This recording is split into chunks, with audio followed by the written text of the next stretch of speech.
Hey guys, welcome back to the channel. This is story about What If Naruto x Dionysus Percy Jackson Part 1. Before I start, please do support for more amazing content and comments for Part 2. Do consider to subscribe my channel and share my video to your friends and check out the description as well. Let's start the video. Naruto was meditating on the top of a mountain, on which he lived.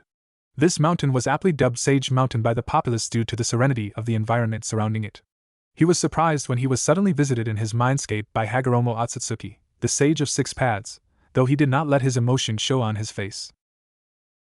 I do not sleep, so this cannot be a dream, and I am immune to genjutsus unless they are ranked in the S class. So, I suppose I am actually meeting you, Sage of Six Paths, Naruto said emotionlessly. Yes, Naruto would use the sage mode he learned from the demon fox summoning clan to nourish himself, quench thirst, and refresh his mind. He had no need to eat, drink, sleep, or excrete. The reason he did this was that regular food could not suffice for the amount of energy he required to function, due to his monstrous chakra levels. No need to be so formal, my boy. You may simply call me by my first name, Hagoromo. Hagoromo said with a wave of his hand. Naruto raised an eyebrow before giving a nod. I see. Well then, not that this is not an honor, but why have you approached me, Hagoromo? Naruto asked with a hint of curiosity in his voice. His emotions were heavily suppressed due to the grief of losing everything precious to him. He was born with everything: family, resources, friends, and automatic respect from the villagers of the Hidden Leaf Village, since he was the son of the Hokage. Not only that, but he was the heir to the Uzumaki clan. But as time progressed, he slowly began to lose them, one by one. His cousin Kimimaro Kagaya, taken from him by a terminal illness. Then his father, Minato Kagaya, the fourth Hokage, killed by Orochimaru after being sufficiently weakened by the same illness as Kimimara's. Next, his mother, killed by his own hand as she couldn't bear to see him go through with his plan to create peace and end up being killed by the Shinobi Alliance. This came with the added benefit of earning Natsume's hatred. Next, his genin team, which included his younger sister Natsumi, as well as his surrogate younger brother Sasuke. Leaving the village meant separating from them, in order to be killed by their hands. After that, Itachi left him as well, buried too deep in his grief and guilt after the Uchiha clan massacre, causing him to desire his own death. Once again, he was killed by none other than Naruto himself, to focus Sasuke's hatred on himself. However, during the war, no matter what his team tried, they couldn't kill him. After much effort, Natsumi and Sasuke used their majestic attire Susanoo to slice him to bits, which Sakura sealed inside separate stasis scrolls. These were later buried in different parts of the elemental nations. His only precious people who were still alive at that point were himself, Anko, his team, and the demon foxes he was able to summon. The foxes noticed that despite his supposed death, Naruto's name was still on their summoning scroll. Thus, they began their search, stealthily collecting the scrolls from different parts of the elemental nations, until they were able to reassemble Naruto's body at the Demon Fox Valley, hidden from civilization. When Naruto asked why he didn't die, the foxes theorized that due to his use of Demon Fox Sage mode to sustain himself, which was the method tailed beasts would use to replenish their energy reserves, he essentially became more similar to a tailed beast in terms of his anatomy and physiology. Naruto then traveled, using his incredible sensory abilities to find Anko. He lived with her for around a millennium, after which she passed on, only living to such an age due to Naruto supplying her with chakra. In this time, his sister, Sasuke, and Sakura, as well as any of their descendants that he would like to interact with had already passed on, and due to the differences in the physiology between himself and Anko, he was not able to produce offspring with her. Naruto had spent more than 4 millennia after this wandering alone, making sure to preserve the peace that he helped create, and knowing that he could not afford to make any more connections with people, as he would outlive them. Hagoromo looked at Naruto sadly, knowing about the difficult life he lived. Hagoromo was sure that Naruto was definitely among the top 5 people who suffered the most throughout their lives. Naruto, my boy, I should be telling you of how great an honor it is to meet you, not the other way around. You are the only one I have seen who managed to create such a lasting peace throughout the world. I am happy that love and understanding among people has triumphed over the enforcement of peace through power, Hagoromo said, giving Naruto a pat on the shoulder. You are wrong, Hagoromo. Peace cannot be achieved with only one of love and power. Both are needed.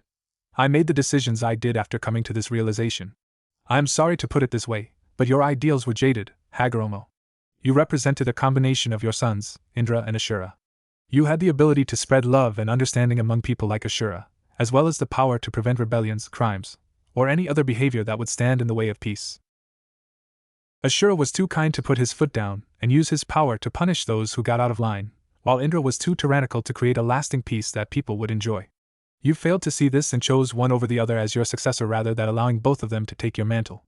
Naruto told Hagoromo, harshly reprimanding him for his ideals. Hagoromo took a step back as Naruto's words hit him. Had he really messed up that badly?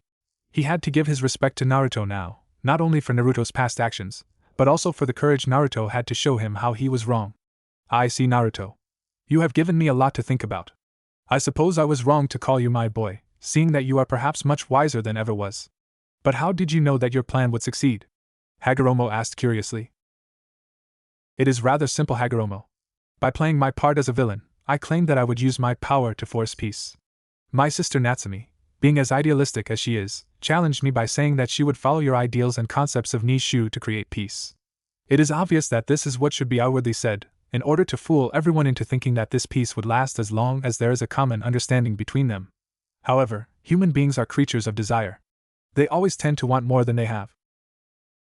Contrastingly, they are also lazy and greedy, and tend to choose the easy way to accomplish something rather than putting in time and effort. When they are not able to get what they want, they threaten peace, and action must be taken behind the scenes to put them down. By defeating me, my team showed the world that their ideals trump mine, and also subtly deterred others from challenging the peace that they achieved by demonstrating their ability to enforce it. This is why Natsumi and Sasuke work so well with each other to preserve peace. Natsumi worked in front of public eyes, using her diplomacy and charisma to make alliances, spread her ideals, and appeal to the populace. Sasuke worked behind the scenes as the Shadow Hokage, and took care of threats to peace before they became too much of an issue. After they died, the future leaders took to Natsumi's ideals as well, and I started continuing Sasuke's work to maintain peace. Naruto replied. It seems like the word genius still fits you well, Naruto. I have never met such a profound thinker before, Hagoromo said with a smile. Hagoromo felt that Naruto truly deserved to be the next sage of six paths. However, Hagoromo needed Naruto to do something for him. Anyways, Hagoromo, I find it hard to believe that this is a social visit from you. What exactly are you here for? Naruto asked. Someone like the Sage of Six Paths would not visit people for a simple, friendly chat. The last time someone was visited by him was during the Fourth Great Shinobi War, during which Natsumi and Sasuke received his power to defeat Naruto. I see you have hit the nail on the head, Naruto. Indeed, I do require something of you. You see, the Shinto deities are not the only pantheon that exists in the world, Naruto. They have simply sealed themselves into their own dimension due to the fact that they were tired of the constant rivalries between deities of other pantheons. Hagoromo said. This is quite interesting information, Hagoromo, but what does this have to do with me? Naruto asked. I am getting to that. The thing is, you are truly not from this world.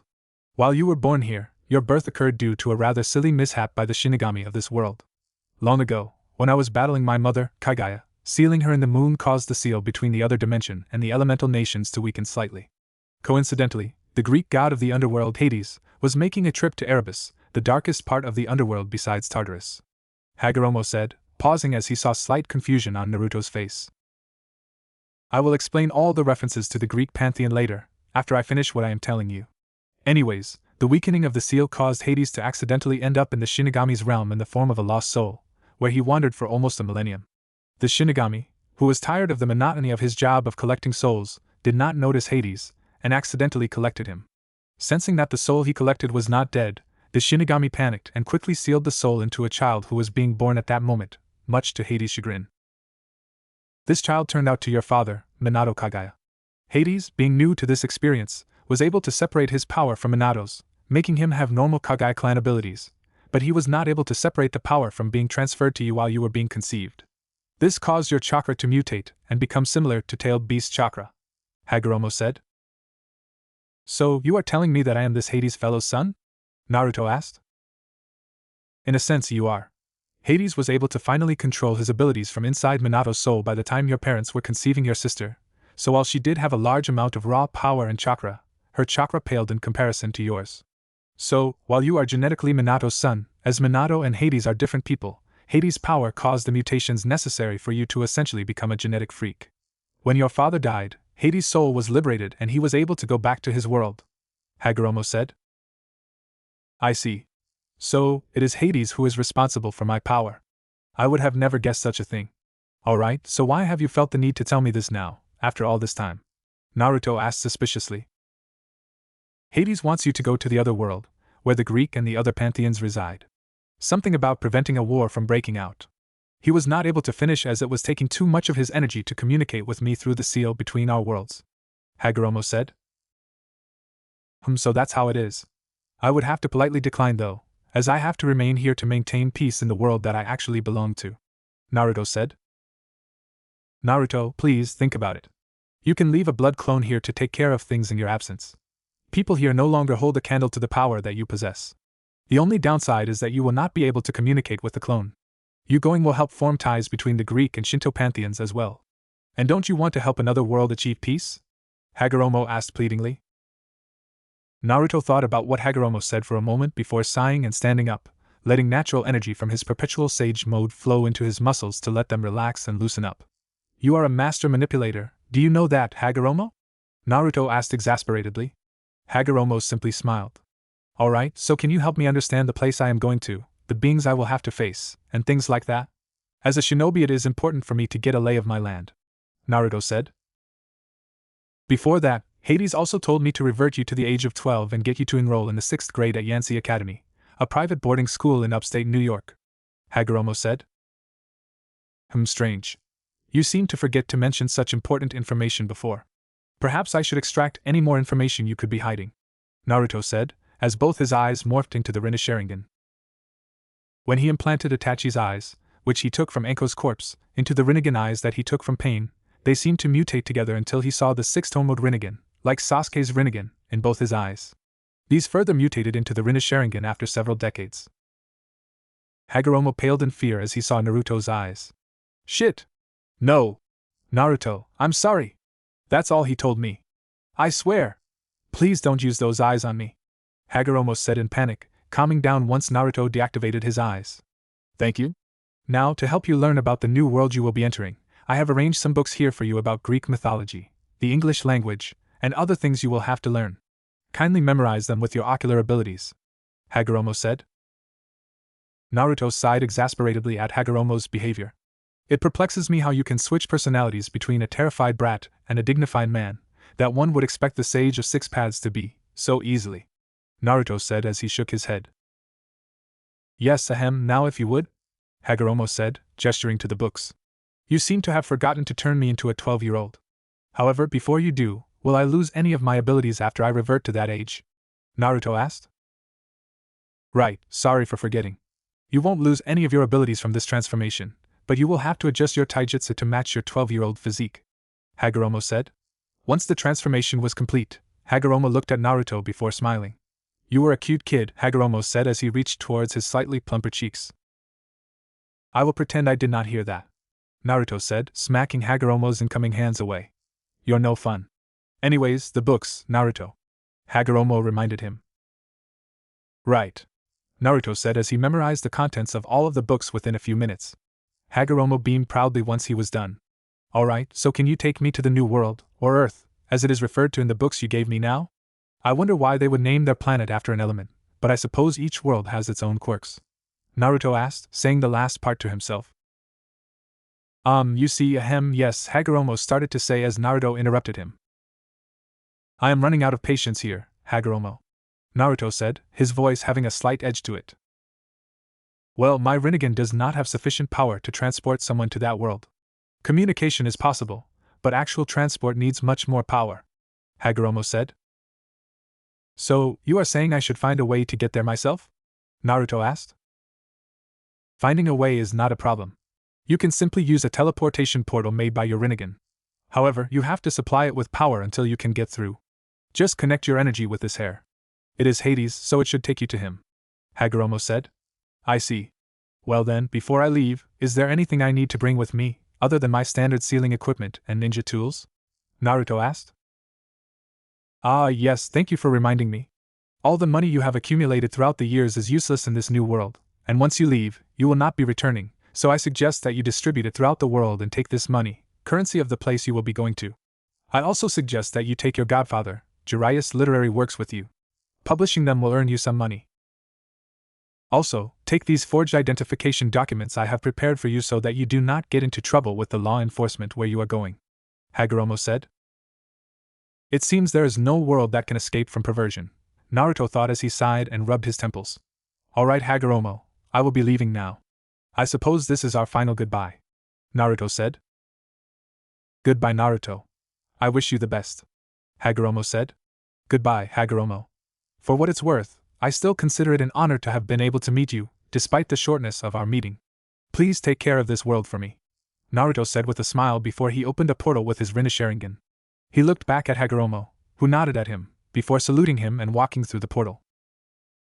As Naruto exited the portal, he stole a quick glance at his surroundings to notice that he was in a large palace built with what seemed to be obsidian and bronze. A tall and muscular man was sitting on a throne of bones, which had another throne made of flowers and vines next to it. The man's eyes were an intense, pitch-black color and glittered like frozen tar, but they flared with violet flames. They had a manic glint, not unlike the eyes of a mad scientist, suggesting megalomaniacal tendencies.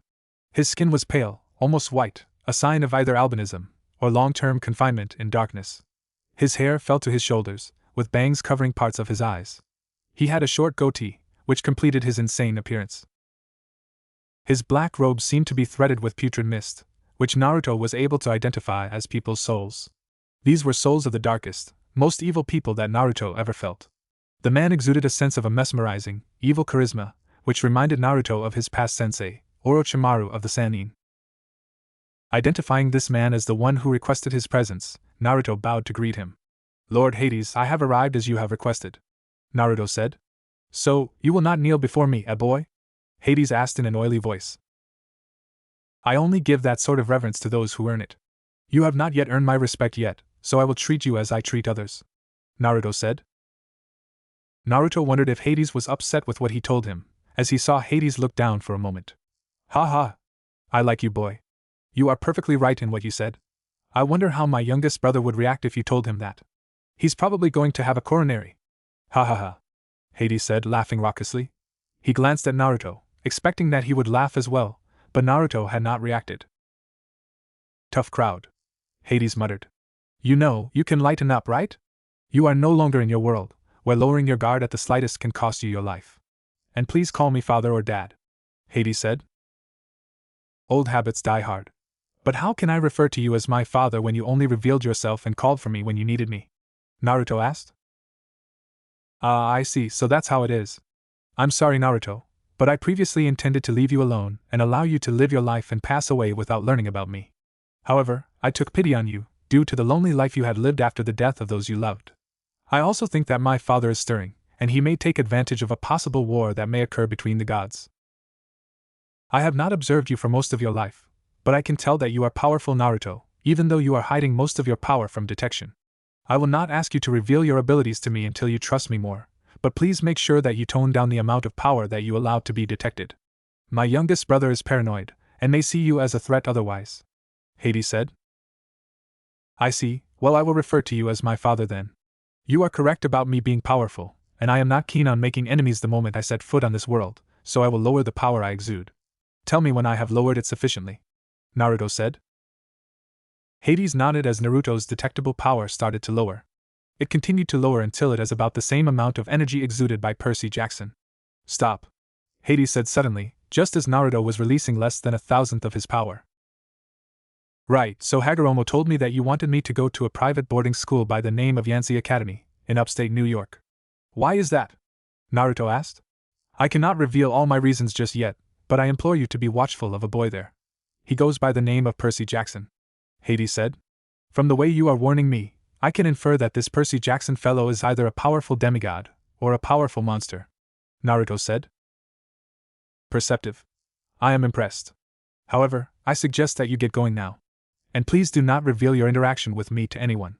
Unfortunately, several demigods live their lives without being claimed by their parent god or goddess, and they become resentful because of this. My youngest brother also does not take too kindly to gods and goddesses interacting with their demigod children. This is because, in the past, gods and goddesses would influence their children so much that they were able to change the tides of events that affected the entire world. Hades said. I see. I will keep our discussion a secret then. Anything else before I leave? Naruto asked. Yes. Just one more thing. Along with changing your age, I wanted Hagoromo to change your hair color to black as well, but the communication was cut off. Hades said. Why does my hair color need to change? Naruto asked. I am not sure how much you know about this world, but hair like yours is not possible to naturally occur. Your name is also Japanese, and all Japanese people naturally have dark hair. If I change your hair color to black, fewer questions will be raised about it, Hades said. I see, so this is a matter of convenience. I do not have much attachment to the appearance of my hair, so I suppose you can change its color, Naruto said, as Hades nodded and used his godly abilities to change Naruto's hair color. Wondering about the secrets behind Hades' abilities, Naruto used the Sharingan to analyze his energy. So he is using nature energy to change my genetic makeup and make my hair black, Naruto thought, as he observed how Hades used his powers. Right, you are all set now. I shall arrange your transport to the boarding school then, Hades said. No need, I got this covered, Naruto said, as his eyes morphed into the Manjikyu Sharingan. Hades watched in amazement as Naruto's body got sucked into his eye, as if the eye was a black hole. It seems that kid is going to be full of surprises, Hades muttered to himself. As Naruto exited his Kamui dimension, he saw that the place he was at was highly urbanized, with several vehicles of all shapes and sizes traveling on a large network of roads. Several skyscrapers were neatly organized throughout the terrain. It seems that these people have solved the issue of insufficient living spaces by stacking homes on top of each other. Impressive, Naruto thought. However, Naruto was quite appalled by the lack of nature in this world. Nature energy was present in the same quantities as the elemental nations, but it felt tainted. Naruto decided to fix this by traveling to the most polluted places every day, and using his magnet release abilities to cleanse the air of pollutants. Naruto also decided to go to all the world's deserts, and use his wood release abilities to repopulate them with trees. Naruto walked around, observing the shops, restaurants, hospitals, and other businesses that came into his view. It seemed that any abilities that were out of the ordinary were not used in this world, or at least, not in public. Naruto idly wondered how the hospitals in this world were able to operate, when the doctors were not chakra users, or users of any type of energy for that matter. However, he decided to do what was required of him first, that is, find Yancy Academy. Naruto pulled out several maps of different parts of New York State, which were among the documents given to him by Hagoromo. He quickly used his Sharingan to memorize their contents before disposing them off in the trash. Naruto then walked into an alleyway, checked to see that he was alone, and used Kamui to teleport to Yancy Academy. He noticed that Yancy was quite well constructed, with lush pine trees surrounding it. He used the earth release, hidden stone jutsu to camouflage himself, as he walked inside and observed his future peers. He noticed that most seemed to come from wealthy families, but their treatment of each other showed that they were not entirely of the right mindset. Naruto walked back outside and undid his camouflage. He then went to the admissions office and paid the admission fee to enroll the 6th grade. He used subtle genjutsu with his Sharingan to avoid any questions about his parentage, resources, or other things that would make the admissions officers hesitate to allow him to enroll. He also manipulated the officers to put him in the same class as Percy Jackson. As Naruto prepared for his first day, Percy entered his classroom and sighed in frustration as his kleptomaniacal classmate, Nancy Bobofit, began to pester him incessantly. How the hell does she have the energy to start harassing me at 7 in the morning? Percy thought as he shook his head in exasperation. As his English teacher, Mr. Nickel, walked into the class, he clapped to get the students' attention. Good morning, class. Settle down, settle down. Today is a very special day, as we have a new student who will be joining us momentarily, Mr. Nickel said. All the students were excited to meet the new joiner, except Percy. Great, another rich snob to get picked on by, he thought, as he rested his chin on his desk. Nancy Bobofit had a glint in her eye at the thought of another person she could torment. Grover was curious, but slightly nervous, to see who the new student would be. They all saw a moderately tall student for their age group, who was around 5 feet 2 inches tall. He had long, spiky jet black hair that was tied in a ponytail. His piercing green eyes had a barely noticeable glow to them, and there were 6 black whisker marks on his face. He had a Caucasian skin tone, a strong jaw, and a shredded muscular physique, with prominent vascularity visible on his forearms. He wore a black t-shirt with a creepy skull image on it, along with a pair of black jeans and a silver skull necklace. His shoes were also black and rugged looking, and were those steel tips that Percy saw on their soles as the boy walked in. Percy looked around the class and saw that a large number of the girls were giggling to themselves and sporting large blushes on their faces. Even Nancy Bobofit seemed moderately flustered. Percy turned to Grover, who seemed to be shitting his pants and hyperventilating as he looked at the boy. Naruto was using mist to disguise his pointy ears as regular, human-like ears, but as Grover could see through the mist, he was able to notice their real shape. Naruto noticed Grover's reaction and slightly narrowed his eyes at him. But he quickly averted his gaze from him as Mr. Nickel spoke. "Well, son, why don't you introduce yourself to your peers?" he asked. "Of course. My name is Naruto Uzumaki. I like to play sports and practice martial arts. Nice to meet all of you," Naruto said with a small bow. He saw that many of the girls had swooned at his words as he mentally sighed. Fangirls. Not again, he thought as he moved to sit beside Percy, as indicated by Mr. Nickel. So this boy is Percy Jackson. He seems quite unsuspicious and I sense no ill will from him. I suppose appearances can be deceptive, but I still wonder what father was so concerned about when it comes to him, Naruto thought as he took his seat. Whatever it is, I am sure this will be an interesting experience, Naruto concluded as he began to pay attention to Mr. Nickel's monotonous droning. One thing that Naruto noticed about Percy as the class progressed was that none of the people at Yancy Academy, students or faculty, seemed to treat him well. They were not receptive of his issues with dyslexia and ADHD, even though Yancy was supposedly an academy for troubled children. This was especially true when it came to the mathematics teacher, Mrs. Dodds, who would be unnecessarily harsh with Percy. It seemed that this was the reason behind all the resentment that Naruto sensed from Percy. Percy's only friend in the school seemed to be Grover, who smelled like a goat to Naruto's sharp, fox-like sense of smell. Naruto was no fool. He could easily tell that Grover was no ordinary human, and neither was Mrs. Dodds. Grover had a distinct presence that was reminiscent of wood-released chakra. Similarly, Mrs. Dodds smelled like a scavenging bird, which Naruto gleaned from the sulfurous and metallic odors of rancid meat that she exuded. Though Naruto was being subtle in making his observations, he was so engrossed that he forgot to interact with his classmates. After Mrs. Dodds' mathematics class, in which she solved some linear equations for the class, Percy turned to Naruto. "Hello Naruto, my name is Percy. You don't have to be shy about speaking with me, even though you're new here. Would you like to be my friend?" Percy asked. Noticing his mistake, Naruto quickly fabricated an excuse. "Apologies, Percy, I am not sure how good I am with English yet, as I grew up in a Japanese background. I wanted to get used to this environment first." "I can be your friend," Naruto said, hoping that the war that Hades spoke of was dealt with quickly. He didn't want to be Percy's friend for too long and end up growing too close to him. He had nothing against Percy, but he did not want to end up outliving another friend. Percy sighed in relief, seeing that Naruto was not a jerk. "Seriously, dude? Your English is better than most of the people in this class. Possibly myself included," Percy exclaimed. Naruto smiled at him. "Thank you, Percy," he said. "Oh, boo-hoo. What a cheesy way to talk," said the annoying voice of one Nancy Bobofit. "Yo, Naruto, why don't you ditch the loser and come with me?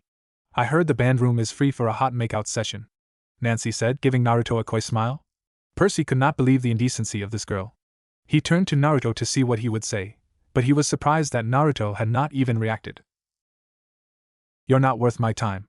From what I have seen so far, Percy is far better and friendlier than an insecure, foul-mouthed, and degrading bitch like you," Naruto said in an even tone, causing the class to chant out "OH."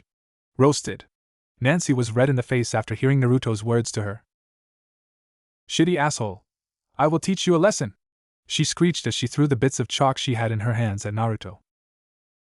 Naruto's eyes seemed to glint as he caught one of the chalk pieces and threw it in such a way that it ricocheted off of all the others before hitting Nancy, leaving a pinkish mark on the center of her forehead. The entire class was absolutely shocked at this display. What the fuck?" Nancy exclaimed. From the corner of his eye, Naruto saw that Percy's jaw had dropped and his face was making a stupid expression. Naruto's fangirls swooned when they saw what he did, and the boys were animatedly talking about it. "Dude! Did you see that? Damn, that guy got some skills! And whoa! That was awesome!" were some comments that Naruto was hearing quite often. Did I really have to do that? Naruto thought as he sighed in exasperation. Meanwhile, the next teacher arrived to teach his class on a wheelchair. This was the Latin teacher, Mr. Brunner. As Naruto observed Percy's expression, he concluded that this was one of the teachers that Percy actually liked, possibly the only teacher he liked. However, Naruto noticed that this teacher was not a normal human as well. As he discreetly used his Sharingan to analyze Mr. Brunner's energy signature, he saw that there was energy coming from inside the wheelchair, which was definitely abnormal. Mr. Brunner also had a distinct smell that reminded Naruto of stables. Naruto was doubtful that a handicapped man, like Mr. Brunner portrayed himself to be, would be able to do the physical labor necessary to tend to horses, so he was likely to be a Greek creature. His emphasis on Greek mythology was another red flag. After classes had finished, all the students returned to their dorms. Many were looking for Naruto, wanting to ask him to teach them cool tricks like what he performed in school on Nancy Bobofit. Girls wanted to ask him out on dates, however, it seemed that Naruto had disappeared. Percy also wanted to ask him about the chalk incident, but was disappointed to see that his friend had left without even saying goodbye. Naruto was in his dorm, brainstorming on the possible identities of Grover, Mrs. Dodds, and Mr. Brunner. It was easy to guess that Grover was a satyr, due to his goat-like smell and nature-like aura. Mrs. Dodds was difficult to place. It was clear that she was concealing her features, and Naruto was cursing himself for not using his Sharingan to analyze her energy signature. However, he remembered her smell, which was similar to scavenging birds. Naruto remembered that the only creatures that would fit this description would be Furies and Harpies. Harpies tend to be very unintelligent, hardly capable of teaching a mathematics class. This left Furies as the only possible category of creatures Mrs. Dodds could be. Naruto was slightly annoyed with Hades for not trusting his ability to watch Percy and making Percy's life miserable with such an unfair teacher. Naruto felt a large amount of malicious intent directed at Percy from Mrs. Dodds, so he decided to keep a watchful eye over her and her actions using his sensory abilities. The only person left to identify was Mr. Brunner. Naruto instantly knew that Mr. Brunner was a centaur. However, Mr. Brunner did not fit the description for what he read about centaurs, as they were known to be literal party animals with little sense of responsibility. The only centaur I read about, who is similar to Mr. Brunner, is oh my, is he really still alive? Naruto questioned, realizing that Mr. Brunner was actually the legendary Chiron, the trainer of heroes. At this point, the door to his dorm room was opened by a weary Percy. Percy walked into the room to see Naruto lying shirtless on his bed, deep in thought. Percy gasped in shock as he saw Naruto's shredded physique, wondering what Naruto did that was able to make him so built. "Dude! How are you so ripped? You are 12 for God's sake!" Percy exclaimed. "And what are you doing in my room? How did you get here anyway?" Percy asked. "Easy, Percy. I was assigned as your roommate. Sorry for not telling you," Naruto said, as he stood up and put his shirt back on. "What? I did not ask for a roommate," Percy said. Naruto shrugged. "If it bothers you so much, I can ask them to reassign me," he said nonchalantly. "What? No, it's alright. It's just never mind," Percy said. He was hesitant to get close to Naruto, as he was nervous about him finding out about the abnormal things that would happen around him. He did not want his new friend to think of him as a freak. However, Percy had a feeling that there was more to Naruto as well. Percy had never heard of a 12-year-old being as well-built as Naruto. The amount of calculation involved in the chalk incident was also something that ordinary people cannot do. After re-evaluating his mysterious friend and roommate, he decided that Naruto was the most likely person to accept him as a friend, along with all the abnormalities he was surrounded by. Yancy Academy had organized a field trip to the Metropolitan Museum of Art for all the students the next day. It turned out that Percy was quite excited for this, as the museum guide was none other than Mr. Brunner himself. The class would be learning about Greek mythology from Mr. Brunner. Naruto showed no outward reaction to the announcement of the field trip, which slightly annoyed Percy. For some reason, Naruto seemed to never show much emotion. Someone could make the funniest joke and he wouldn't laugh, or try to piss him off in every way possible, and he wouldn't snarl or sneer, or do the kindest thing for him, and he wouldn't smile. Percy sometimes wondered what happened to make Naruto like this. Any expression Naruto did make would never seem genuine. On the day of the field trip, Mr. Brunner guided the students through big, echoey galleries, past marble statues, and glass cases full of ancient black and orange pottery. Percy gawked at the items displayed in awe, amazed that these artifacts managed to survive for millennia. As Mr. Brunner explained about Greek funeral art, Nancy Bobofit snickered something about the naked statue on the stele. "Will you shut up?" Percy demanded, annoyed with Nancy's antics. Unfortunately for him, this came out louder than he expected, and was heard by the entire class. "Mr. Jackson, did you have a comment?" asked Mr. Brunner politely. "No, sir," Percy replied, his face red with embarrassment. Turning to a painting on the display, Mr. Brunner asked Percy what the painting depicted. Relieved that it was something he recognized, Percy promptly answered. "That's Kronos eating his kids, right?" he asked. "And perhaps Mr. Uzumaki can tell us the reasons behind his actions?" Mr. Brunner suggested. "It is quite simple. Kronos was a fool who put too much stock in a prophecy claiming that he would be overthrown by his children, who were the gods. In his paranoia, Kronos ate the children his wife, the Titaness Rhea, birthed. For some reason, the megalomaniacal idiot Titan felt the need to continue having children after knowing of the prophecy. Perhaps he developed a taste for newly born babies, or was sexually frustrated. Either way, he continued his practices with his children until his sixth child, Zeus, was born. The fool failed to realize that his wife had swapped the child for a rock of a similar shape and size, and Zeus was able to grow and train away from Olympus. He then infiltrated his father's palace and deceived him into ejecting his siblings from his stomach, which for some reason had not digested them yet. They all were then able to overthrow Kronos and the remaining Titans, seizing control of Olympus. Naruto said. After hearing Naruto's answer, the class had burst into laughter, but Mr. Brunner had a terrified expression on his face. Nothing good could come of insulting the Titan Lord, despite the fact that Naruto spoke the truth. Meanwhile, Nancy Bobofit made a comment. Like we're gonna use this in real life. Like it's gonna say on our job applications, please explain why Kronos ate his kids. Nancy said. And why, Mr. Jackson, to paraphrase Ms. Bobofit's excellent question, does this matter in real life? Mr. Brunner asked. Busted. Grover muttered. Shut up. Nancy hissed, her face a brighter red than her hair. Percy was happy that Nancy was singled out by Mr. Brunner, but he still had no idea how to answer the question. I don't know, sir, he said. I see, Mr. Brunner said, with slight disappointment in his tone. Perhaps Mr. Uzumaki can answer my question then? Mr. Brunner asked. Naruto's eyes glinted in mirth despite his lack of facial expression as he responded. Well, Mr. C, I suppose if we were to ever meet these beings in real life, it would be rude to not know of their history, wouldn't you agree? Naruto answered evenly, shocking Mr. Brunner and causing the class to laugh uproariously. Mr. Uzumaki, please refer to me by my correct name, Mr. Brunner. You called me Mr. C when you were giving your answer, Mr. Brunner said, slightly weary of Naruto. Did I now? I suppose I slipped up a little. Perhaps I should do some horse riding to freshen my mind a little. Well, it is time for lunch now. See you around, Mr. C, Naruto said nonchalantly as he left the museum doors. Mr. Brunner was panicking now. Beyond a shadow of doubt, Naruto was aware of his true identity. He began to retrace his footsteps. Surely, he must have done something that had tipped Naruto off about who he really was. He was never aware of Naruto's existence until a day ago, and there seemed to be so much mystery surrounding that boy. However, whoever Naruto was, there was no denying that he was dangerous. Mr. Brunner would have to tread carefully from now on.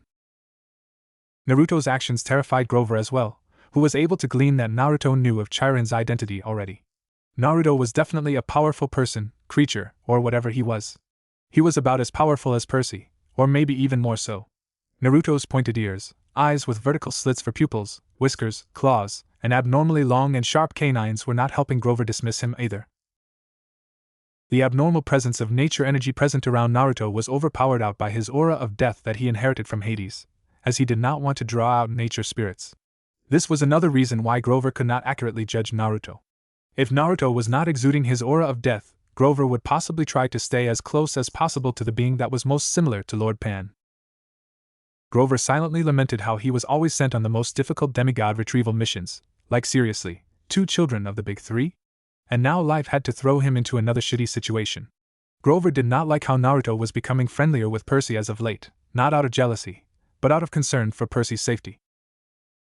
How could Grover even attempt to tell Percy not to be friends with someone who had not done anything to harm him? Worst case scenario, this action could remind Percy of how people would alienate him from socializing, and create a strain in their friendship. This would make Naruto a closer friend to Percy, and would put Percy in more danger. Grover could not have that, so he decided to simply watch Naruto and Percy more closely from now on. However, the fact that Naruto was friendly with Percy, and stood up for him multiple times, showed that his intentions were possibly innocent. Most Greek creatures would make it known that they have malicious intentions by antagonizing the demigods they target. Naruto was not like that, meaning he was either trying to cunningly manipulate a powerful demigod like Percy, or that he was not a threat to him. Grover's money was on the former. He knew that his opinions on Naruto's intentions were entirely based on his appearances, and as the old saying goes, you cannot judge a book by its cover. However, it was better to be careful than to ignore Naruto and cause Percy to die, or worse, turn evil. Grover was not going to fail another retrieval mission. Not only did he know that if this were to happen, the Council of Cloven Elders would be likely to forbid him from achieving his lifelong dream of becoming a searcher for Lord Pan, but Grover truly cared about both Percy and Talia, and he wouldn't be able to live with his guilt if Percy were to die as well. Grover knew that the only way to watch Naruto closely was to find a way to be his friend, like Percy. This was necessary, because if Grover's suspicions of Naruto trying to manipulate Percy made Naruto a much more deadly adversary than any antagonistic monster. With this in mind, Grover decided to steel himself and approach Naruto, who was sitting alone on the rim of the fountain and staring at the clouds. Percy was still looking for Naruto at another location, so Grover took his opportunity. "Hello, Naruto. How come you are here all by yourself? Are you not going to eat?" Grover asked. "I'm not hungry, Grover, but thank you for your concern," Naruto said. Grover frowned at this. "I just wanted to know, why were you not calling Mr. Brunner by his correct name?" Grover asked. "I think we both know of Chiron's identity, don't we, Satyr?" Naruto asked emotionlessly, shocking Grover that his cover was blown as well. "Well, Grover started to say, hoping to salvage any shreds of secrecy that remained in his mission. "Don't bother. From your earlier reaction, I was able to see that I guessed right. I would simply like to know why you seem to so keenly observe Percy Jackson, as though you are a disguised bodyguard. While you do seem quite timid to be a bodyguard, that could always be a facade," Naruto said, his eyes boring deeply into Grover's very own soul. Grover was formulating a suitable response, when he was fortunately saved by the arrival of Percy. "Hey guys, what's up? What are you two doing here? Aren't you hungry? Why didn't you invite me along?" Percy questioned rapidly. "I just needed to be alone for some time to think of some things, Percy. And I am not that hungry, so I thought I would catch up with you later," Naruto said. "Say, why did you tease Mr. Brunner like that, Naruto? He's a good teacher, please be nice to him," Percy said. "I wasn't teasing him, Percy," Naruto started, before seeing Grover's pleading look, which silently told him that Grover did not want Chiron's identity being revealed to Percy. Naruto sighed before continuing. "Mr. C was one of my favorite past instructors, Percy, but he passed away, so I have a few bouts of PTSD from time to time. Nothing to worry about," Naruto lied smoothly. "What is Grover doing here talking to you?" Percy asked indignantly, insecure that his friends may outcast him. Sensing this from Percy, Naruto answered calmly. "No need to worry about it, Percy. Grover was simply fascinated by the satyrs that Mr. Brunner was studying about, and wanted to learn more about them. As a vegetarian, he identifies with them quite well, so he approached me to ask about them. As for why he didn't come to you, I don't think you are quite as familiar with Greek mythology as me, do you, Percy?" Naruto said, once again lying through his teeth. Grover was quite nervous about the subtle hints about his species that Naruto gave Percy, but Naruto's ability to lie so easily reinforced Grover's feeling that Naruto could be manipulating Percy. "I see. How come you are so familiar with Greek mythology, Naruto? Aren't you Japanese?" Percy asked. "Mixed race. As you can see, my eyes are green. Anyway, I don't think you are Greek, but you are still interested in their mythology, are you not? I simply spend more time learning about it, that's all," Naruto said. "Fair point." So, Percy started to say, but he was interrupted by Nancy throwing bits of her peanut butter sandwich onto Grover's hair. Percy was furious, and he would have slugged Nancy in the gut, shivery be damned, had Naruto not stopped him. One thing unknown to everyone was that Naruto hated bullies.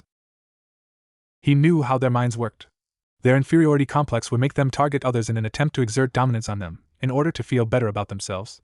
Naruto hated those who abused weaker people to prove their superiority. Naruto stalked up to Nancy, scaring her slightly.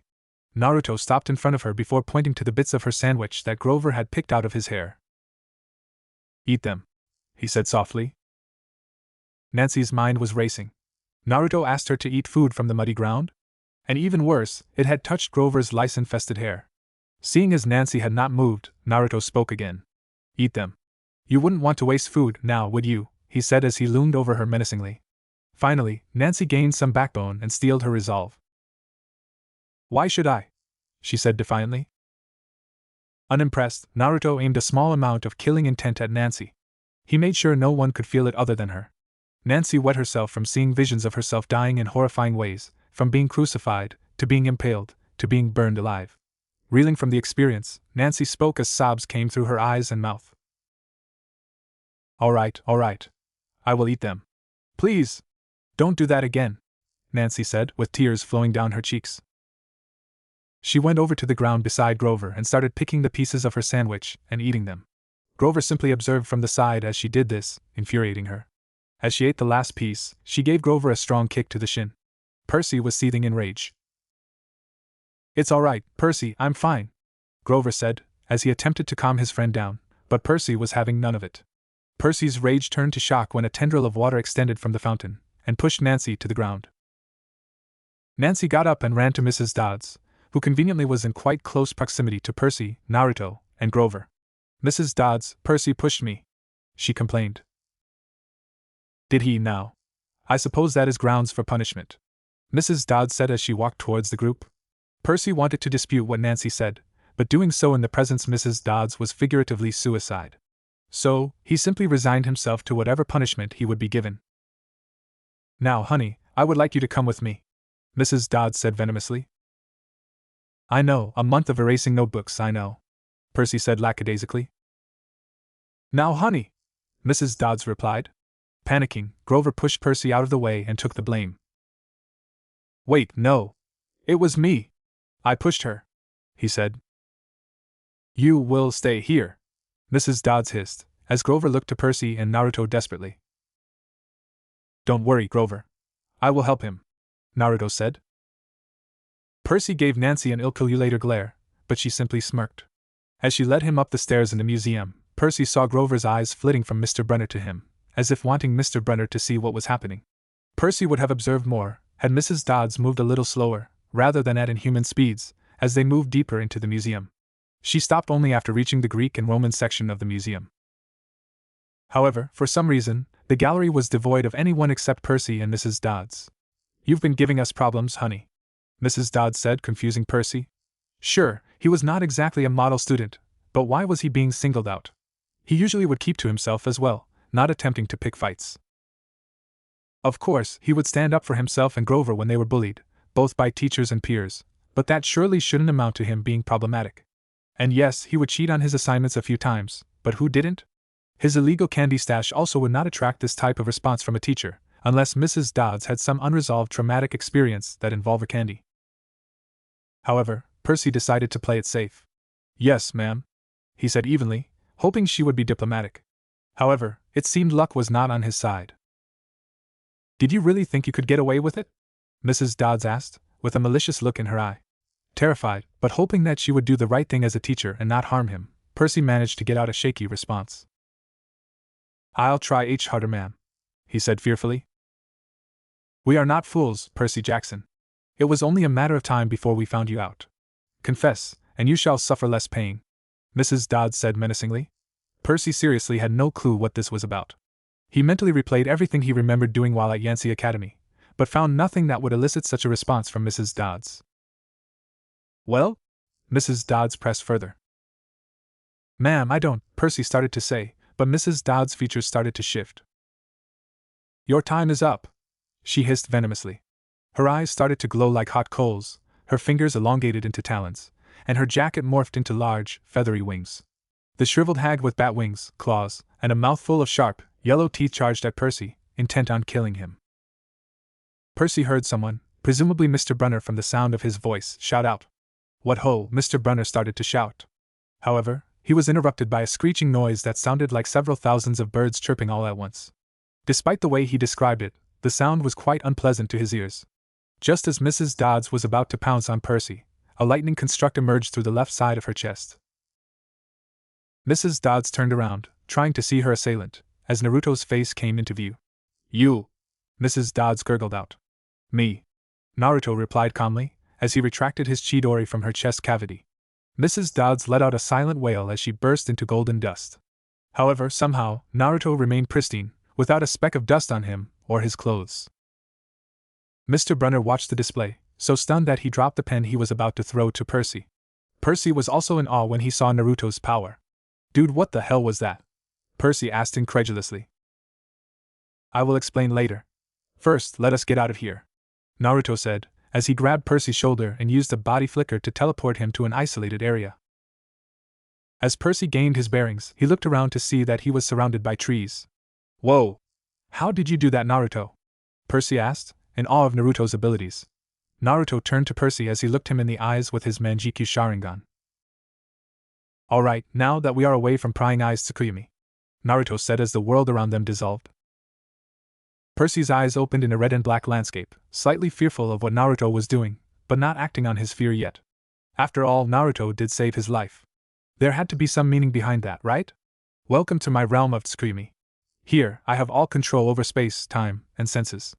I have slowed down time here so that 1 second in the outside world is 72 hours in here. You may ask any questions you have freely, and I will answer as I see fit. Whatever I do answer, I will tell you the truth. I may withhold some information from you until I trust you more, but I will not lie," Naruto said. Cool. That is such an interesting ability, Percy thought excitedly, before remembering that he had questions to ask. What exactly are you? Percy asked. I cannot give you the exact answer you are looking for yet, but I can tell you that I am the same species as you. I am not some monster in hiding like Mrs. Dodd. Speaking of her, don't bother mentioning her once we get back with the others. She has a method to alter the memories of others, so our classmates are unlikely to remember her," Naruto said. Percy nodded, though he was not satisfied with Naruto's answer. Why do we remember Mrs. Dodds? Percy asked. We are both special cases. I'm sorry, but once again, I cannot say more on this, Naruto said. Oh, so because we fought her? Percy asked. Something like that, Naruto said calmly, causing Percy to nod. What are those abilities you used? Percy asked. Percy, I am a type of warrior known as a shinobi. We train from childhood to master arts like ninjutsu, genjutsu, and taijutsu. Ninjutsu is what you just witnessed, me using the lightning blade, teleporting us here, things like that. They require my source of energy, which is called chakra, to perform. Genjutsu is the art of making illusions. It is reliant on the in, or spiritual, aspect of chakra, in order to create form out of nothing. Taijutsu is straight-up physical fighting. It is reliant on the yang, or physical aspect of chakra, in order to fill the fighter with vitality, speed, endurance, and strength, Naruto said. Whoa, so you must be super strong then, huh? Percy asked. I suppose so. You are taking this information quite well. I was expecting you to shout that you don't believe in things like this, or some nonsense like that, Naruto said. I don't think much can surprise me after the Mrs. Dodds incident. Except if Nancy Bobofit proclaimed her love for Grover. I am sure the world would end if that happened, Percy said, causing Naruto to crack a small smile. Is that all? Naruto asked. No, wait. You said we are the same species, right? So can I learn to your abilities and use them to fight? Percy asked. I am not too sure about that, but I won't say it is impossible, Naruto said, genuinely curious as to whether Percy could learn his abilities. One last thing. What was Mrs. Dodds? Percy asked. That is something I cannot tell you yet, Percy. Besides, I have a feeling that you will find out yourself soon enough, Naruto said, inwardly smirking at Percy's pout. Percy confirmed that his questions were answered for now, so Naruto brought the both of them out of that screamy realm. Before you leave, there is something I must do, Naruto said. Percy was about to ask what, before Naruto made a few rapid one-handed hand signs. Was that supposed to do something? Percy asked, but was shocked when he heard Naruto's voice in his mind. We are now mentally connected. If we are separate, but one of us has to tell the other something, we can communicate through this link, Naruto's voice said. Wait, now you can hear my thoughts? Percy asked, not liking the invasion of privacy. Only the ones you choose to share with me. It will be useful if you are ever in danger again. And simply think what you want to tell me in your head. You don't have to physically talk to me, Naruto's voice said. Percy nodded as he understood. One more thing, Naruto said, as he made a few more one-handed hand signs, and curled his hand around Percy's wrist, creating a seal. This will allow me to find you whenever you are in danger, Naruto said in Percy's mind, causing the boy to nod in gratitude. What branch of the shinobi arts are these drawings from? Percy's voice asked curiously. They are actually letters, as you can see from closer inspection. They come from a branch of ninjutsu, known as fuinjutsu, or sealing techniques, Naruto's voice replied. Alright, Percy, let's join the rest of our class. We have been away from them for long enough, Naruto said normally, not through the mind-binding technique he used on Percy, as Percy grumbled, but followed along. This was going to be a long year.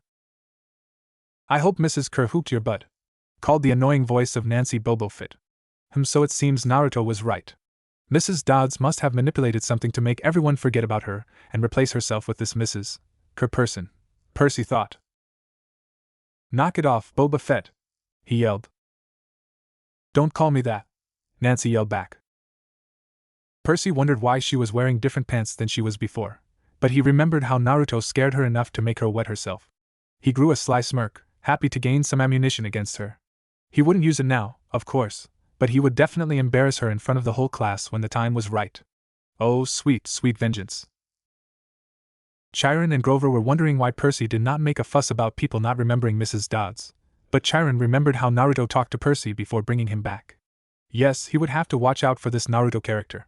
Such a powerful person could not have appeared so suddenly. While Grover did not know about Naruto saving Percy, he saw them walking back together, so he also made the assumption that they talked about what happened. Although Naruto's energy signature was somewhat reminiscent of a demigod, Greek monsters attempting to mimic their signature was not unheard of. The inhuman features Naruto possessed were not helping the situation either. Chiron was unwilling to take action against Naruto on the off chance that he actually was a demigod, but he was going to take extra precautions against him. Throughout the rest of the trip, Percy was weirded out by how everyone acted as if Mrs. Dodds never existed, even when he added Mrs. Dodds' references to some of the things he said. They seemed to think Mrs. Kerr, a perky blonde woman, had been their pre-algebra teacher since Christmas. Naruto gave him a look that said, "I told you so." And Percy just shook his head in exasperation before turning to Grover. Interestingly, Grover did not seem to be completely in agreement with the rest of the class, as he was sending nervous glances to both Percy and Naruto. Percy mentally smirked as he leaned closer to Grover's ear. "You remember Mrs. Dodds, don't you, Grover?" he whispered, causing Grover to jump and yelp in anxiety. "Any problems, Grover?" Mr. Brunner asked pleasantly. "And no, I'm fine," Grover said as he gulped and took in a few deep breaths to calm himself. Grover turned to awaiting Percy to reply. "What do you mean?" "Our pre-algebra teacher is Mrs. Caker," Grover said nervously. "You're a bad liar, Grover. Your ears turn pink and you stutter a lot more when you do," Percy said, which caused Grover's ears to turn pinker than they already were in embarrassment. "Look, I'll explain later, okay? I promise. It's just, it's not safe to discuss this right now," Grover said.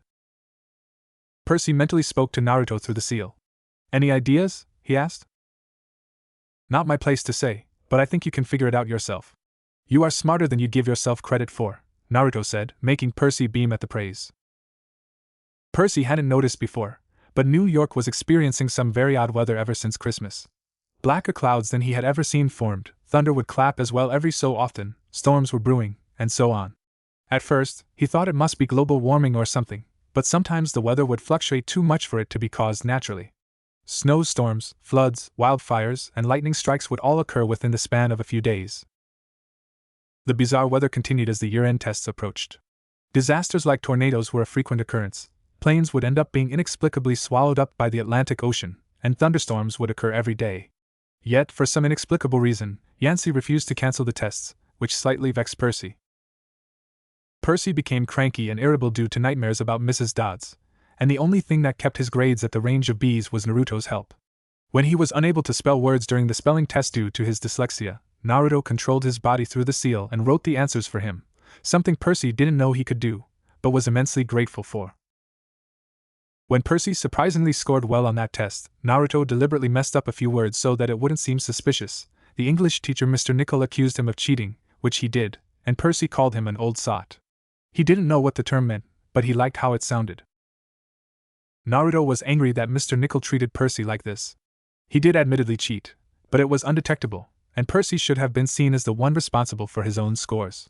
However, Mr. Nickel was never willing to be accommodative of Percy's dyslexia, and Naruto had the impression that Mr. Nickel loved setting up Percy to fail. That day, Percy's mother was sent a letter from the headmaster telling her that Percy would not be invited to Yancey Academy for the next academic year. Percy was so annoyed by this that he stopped caring about Yancey completely. He had hit his threshold when it came to how much he could take before rage quitting. His homesickness was not helping matters either. Other than his expulsion from yet another school, his teachers and peers, other than Mr. Brenner, Grover, and Naruto, were complete jerks. He had discovered that the reality he had known was a lie, and that horrible monsters and people with amazing abilities existed in this world. His life was such a roller coaster of events that it almost felt as if he was part of some fantasy series. What was next? Was he going to suddenly find out that he is the son of some Greek god or something? Percy just wanted to return home and be with his mother on the Upper East Side, even though that would include having to deal with his obnoxious stepfather, or Smelly Gabe as Percy called him. Perhaps he could tell his mother that he made another new friend in Naruto, and bring Naruto to his home for a while someday. Yet, Percy could not deny some of the better aspects of Yancey that he would miss when he returned. The view of the woods from his dorm window, the Hudson River in the distance, and the ever-present, fresh smell of pine trees were some of the things that he had very much appreciated about Yancey. He was not sure whether he would see Naruto, Grover, or Mr. Brunner again either. Naruto and Grover were Percy's only friends in Yancey Academy. While he had only known Naruto for a few weeks, and Naruto did not have a very welcoming aura, Percy felt that they were quite close friends. Percy was not quite as close with Naruto as he was with Grover, but Percy started to resent Grover slightly for keeping things from him. Naruto was doing so as well, but Percy had been friends with Grover for much longer than with Naruto. Also, Naruto had been perfectly clear that he would be hiding some things from Percy, and this clarity was something that Grover did not give Percy. Percy did trust Grover, but he decided to be a little cautious with him. He knew what to expect from Naruto, at least as far as his interactions with him go, but he could not say the same for Grover after the Mrs. Dodds incident. Mr. Brunner was another case. Percy did see him come to the location where Mrs. Dodds had confronted him. He also heard Mr. Brunner shout "What ho!" as he was about to throw something. After Naruto had stabbed his hand through Mrs. Dodds' heart, Percy saw him drop a bronze pen. Percy could not tell why, but his instincts were telling him that it was no ordinary pen. Percy suspected Mr. Brunner much more than Grover. He could tell when Grover was lying to him, but Mr. Brunner had a calculative aura, which screamed to Percy that he could keep information hidden and lie undetectably. Whenever he stared at Mr. Brunner's eyes, he would see that they held an ancient wisdom that normal people wouldn't possess. However, Percy still knew that he enjoyed the times Grover spent with him and Mr. Brunner's lectures in Latin class, and he would miss them regardless of their intentions. He was snapped out of his thoughts when Naruto appeared in the dorm with a book on mythology. "Well, shall we start preparing for the Latin test then?" he asked. "Yeah, right. You never prepared for tests," Percy said. "I have an eidetic memory," Naruto said. "How come you are so lucky?" "Now you can add eidetic memory to your list of P," Percy said, as Naruto interrupted him with a glare. "Right. Wasn't supposed to mention that, Percy said as he laughed nervously. "Just make sure you keep your mouth shut about that," Naruto said, causing Percy to nod. They quickly began studying. Well, Percy was studying while Naruto was helping him out. Arg. How the hell am I supposed to differentiate between Chiron and Charon? Or Polydictes and Polydices? This is a nightmare, Percy said as he threw the book against the wall and clutched his head in anxiety. For starters, Chiron is a horse-man hybrid known as a centaur, and was a trainer of heroes, but Charon is a paid escort for dead souls, Naruto casually commented. "Gah, fine, know it all. Can't you do something to transfer your knowledge to me or help me learn better?" Percy asked hopefully. "I can, but I thought Mr. Brunner was your favorite teacher and you wanted to impress him with your own merits," Naruto countered. "TCH, fine, I guess you are right. It won't kill me to put a little effort onto this," Percy sighed. "That's the spirit. If you want, I am sure Mr. Brunner would be happy to resolve any of your questions. He has seemed to take a liking to you, after all," Naruto said. "Nonsense, but yeah, let's go to him," Percy said. "Wait, why do I have to accompany you?" Naruto asked. "So that I don't look like a bumbling idiot. I never asked a teacher for help before," Percy said brusquely, causing Naruto to shrug and accompany him. Neither spoke a word on their way to Mr. Brunner's office, but as they approached the room, whose door was ajar, they heard voices speaking inside. They recognized Grover and Mr. Brunner's voices, and Naruto's sensory abilities confirmed their identities. "Worried about Percy, sir? Especially since he is with that Naruto fellow. He might be in danger," Grover's voice said, causing Percy to freeze, as his face contorted in anger. He did not appreciate the fact that Grover was cowardly enough to dump his suspicions about Naruto onto Mr. Brunner. The fact that Grover and Mr. Brunner seemed to be in cahoots with each other for some secret operation they were doing did not help Percy's trust in either of them. "Alone this summer? I mean, a kindly one at school? Now that we know for sure, and they know too," Grover continued, before Mr. Brunner seemed to interrupt him. "We would only make matters worse by rushing him. We need the boy to mature more," Mr. Brunner said. "Oh, so Mr. Brunner was playing these manipulation games behind his back?" Percy's trust in both Grover and Mr. Brunner shattered at that moment. He was going to pretend being friends with Grover, as he didn't know what consequences would befall him if he were to reveal that he had eavesdropped. However, he was not going to trust Grover and Mr. Brunner any longer. "But he may not have time. The summer solstice deadline is," he heard Grover start to say anxiously, before being abruptly interrupted once more by Mr. Brunner. "Will have to be resolved without him, Grover. Let him enjoy his ignorance while he still can," Mr. Brunner said. "Still, he saw her," Grover said unsurely. His imagination. The mist over the students and staff should convince him of that, Mr. Brenner said with a dismissive wave. Percy clenched his fists in anger. He could not believe that his life was being manipulated behind his back by his best friend and his favorite teacher. The level of betrayal he was feeling was insane. However, a hand was placed on his shoulder, and his mind suddenly calmed down. Percy looked back at Naruto incredulously as he removed his hand from his shoulder. Percy would definitely ask him about that. They both continued to listen as Grover spoke. "Sir, I can't fail in my duties again," Grover whimpered. "You haven't failed, Grover. I should have seen her for what she was. Now, let's just worry about keeping Percy alive until," Mr. Brunner started to say before hearing a loud thud. Percy's mythology book had fallen from his hands as he heard this. Naruto made no move to try to catch it, as he was engrossed in the conversation. Percy was wondering how these people could be so cruel as to control whether he lived or died. Were they just keeping him alive to wait for the right moment to kill him? Like a pig for slaughter? Percy's heart hammered as Naruto grabbed both him and the book and body flickered back to the dorms. A soft clacking against the floor echoed through the halls, as Chiron opened the door to peek outside. "Nothing. It seems my nerves haven't been right since the winter solstice," Chiron muttered softly. "Mine either, sir, but I could have sworn," Grover said. "Go back to the dorm, Grover. You've got a long day of exams tomorrow," Chiron said. "Don't remind me," Grover replied exasperatedly. "Neither of you will be going until you tell me why you are manipulating Percy's life behind his back," they both heard a voice say.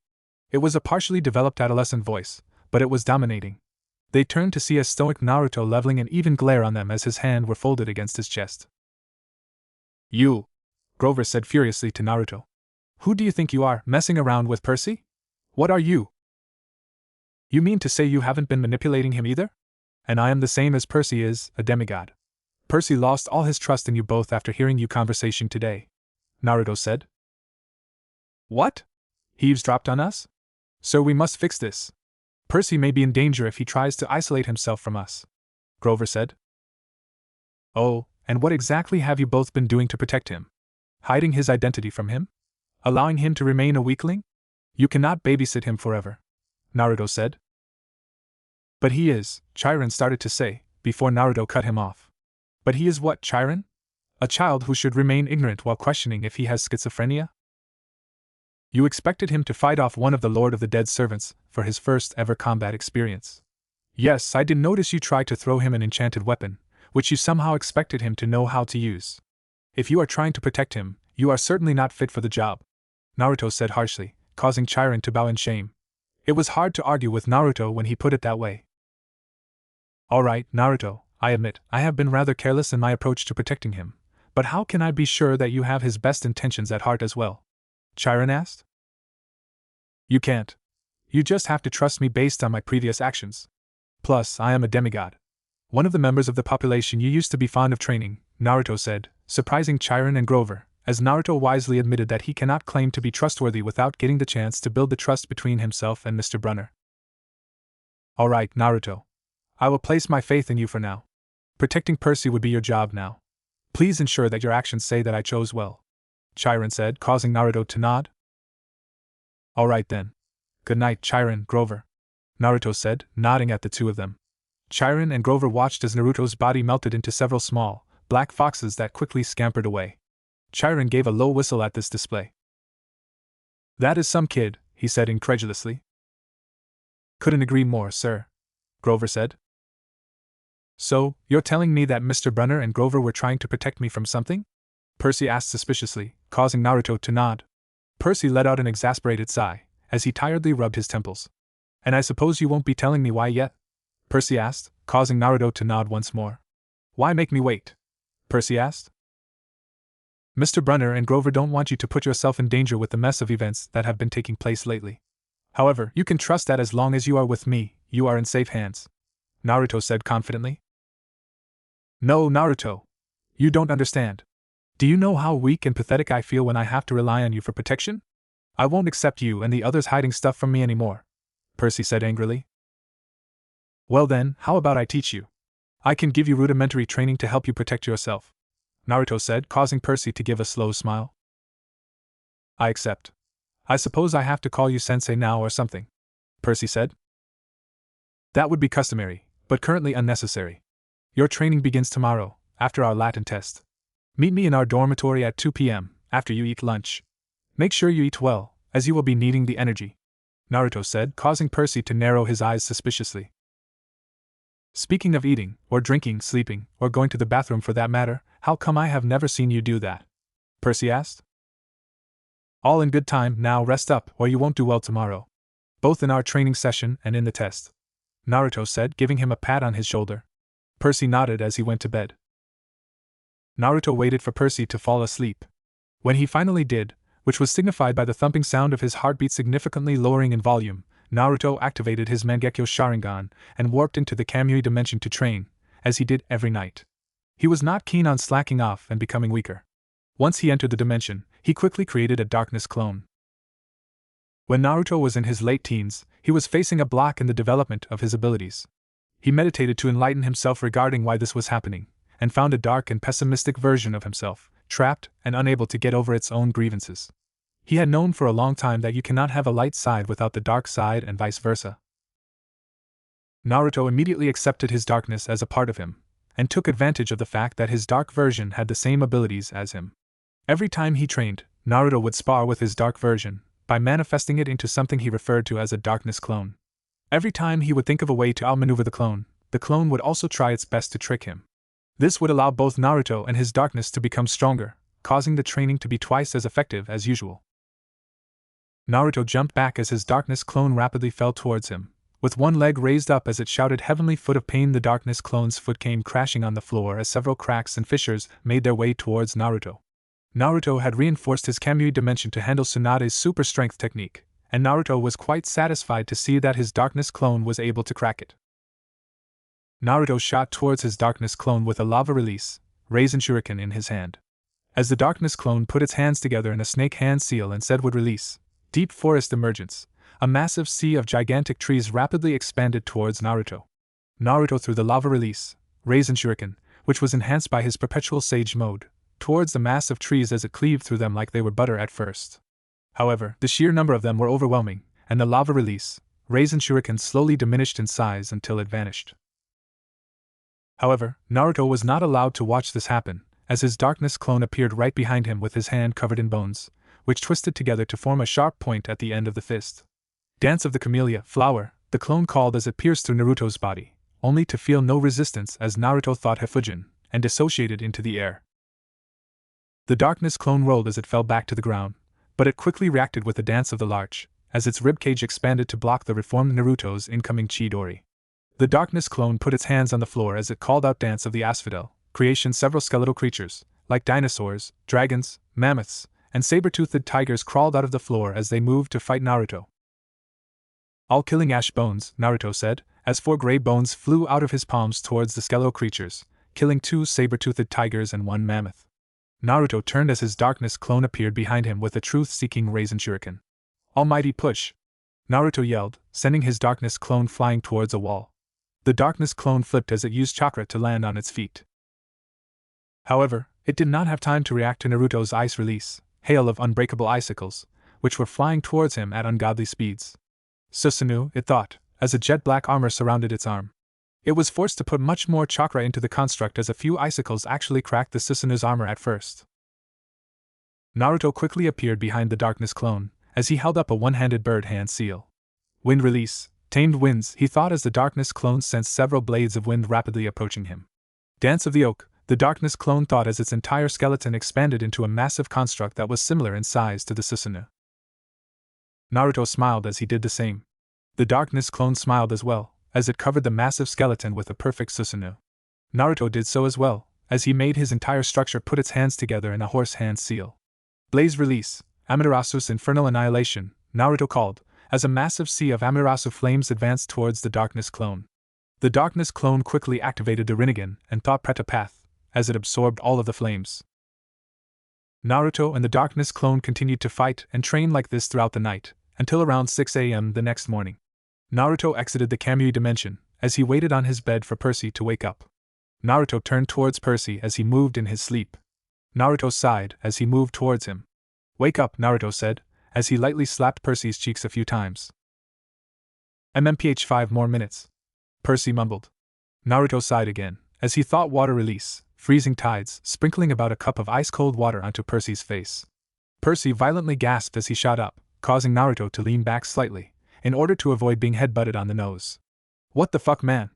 Why do you feel the need to do that every single day, bastard? Percy yelled, as he wiped off some of the icy water off his face. A/N. If you all are wondering how Percy got wet, he wasn't even aware that he wasn't a normal human in canon until he arrived at Camp Half-Blood. I think his abilities to stay dry in water, heal in water, and control water only manifested when he was experiencing extreme emotions before Poseidon claimed him. He would have likely noticed it if he was able to stay dry in rain, while washing his hands, or something like that. Get dressed, we have the test to finish. We have to begin your training later, Naruto said tersely, tossing a set of clothes towards him, which Percy caught after fumbling a little.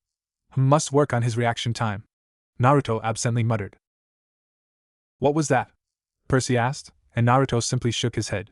Nothing you have to be concerned about. Let's go, he said as he turned and walked away. He's such an asshole in the morning.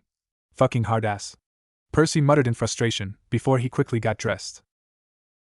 Percy felt quite good after finishing the test, as Naruto helped him with the spellings through their mental link. The answers were all Percy's though. Percy figured he would get a decent B+ or A-, so he wasn't too worried.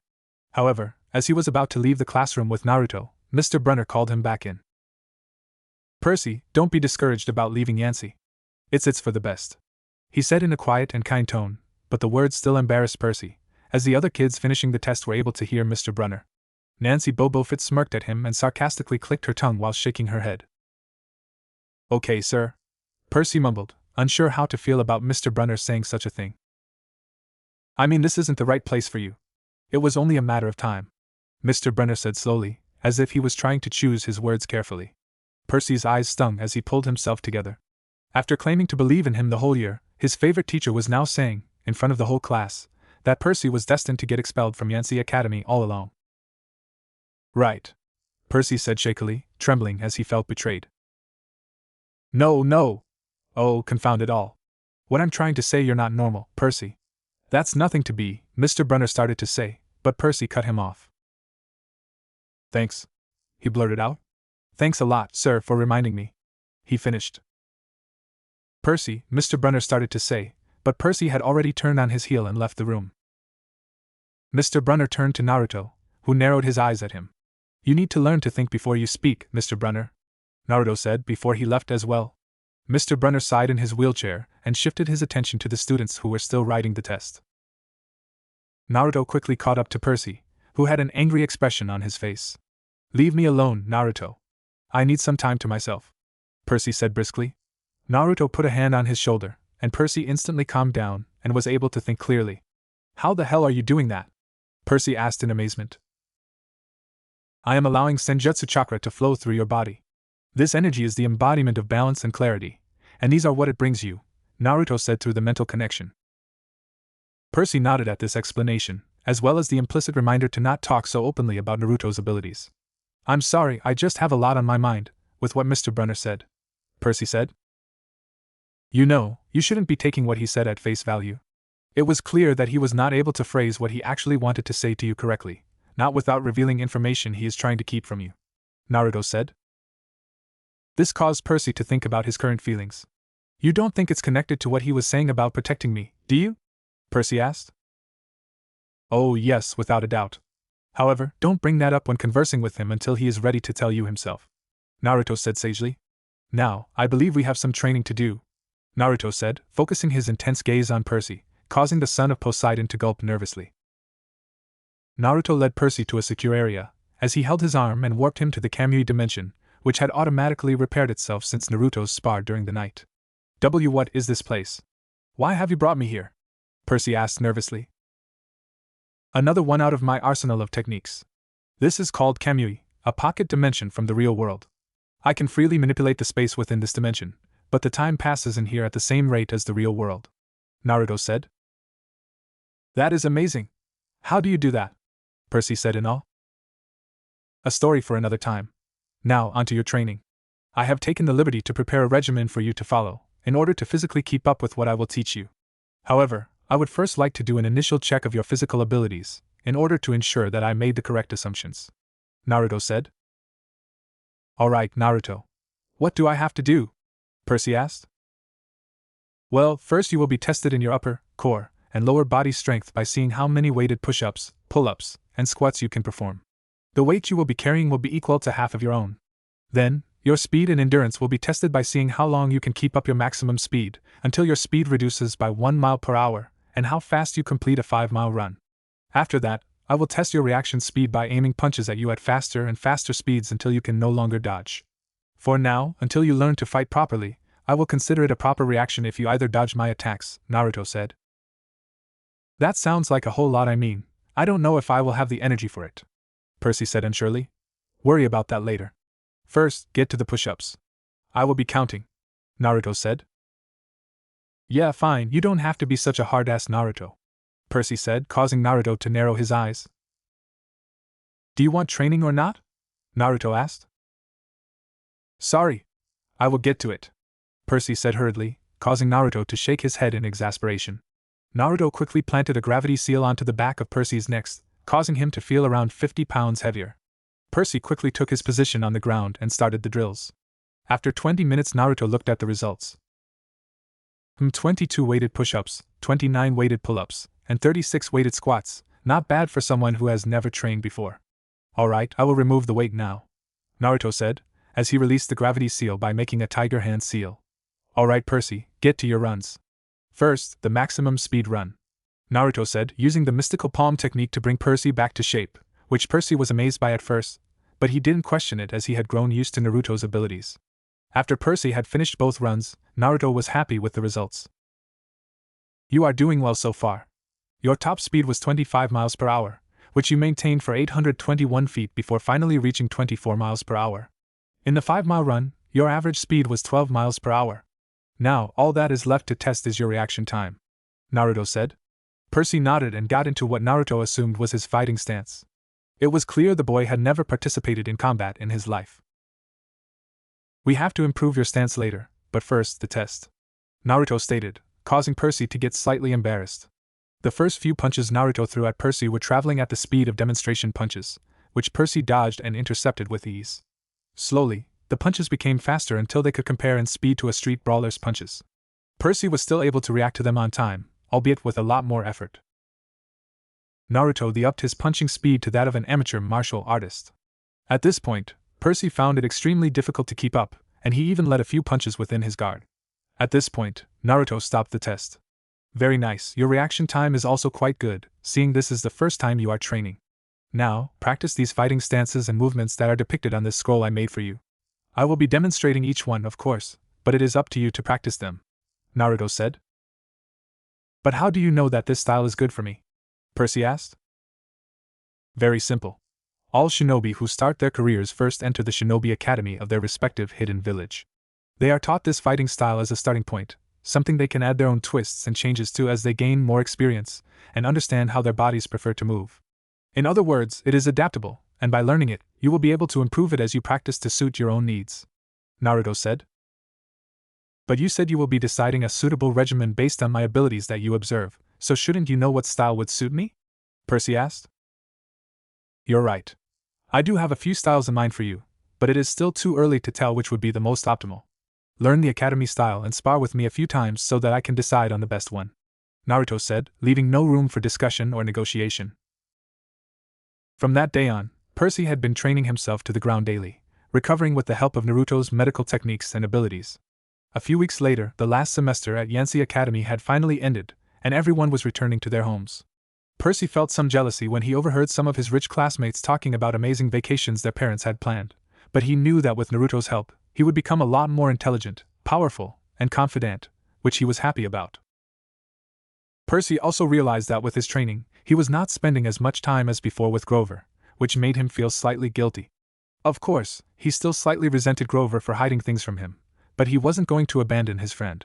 He felt even more guilty, since he realized that he would have to say goodbye to Grover, but it seemed he didn't have to, as he boarded the same Greyhound to Manhattan as Percy did.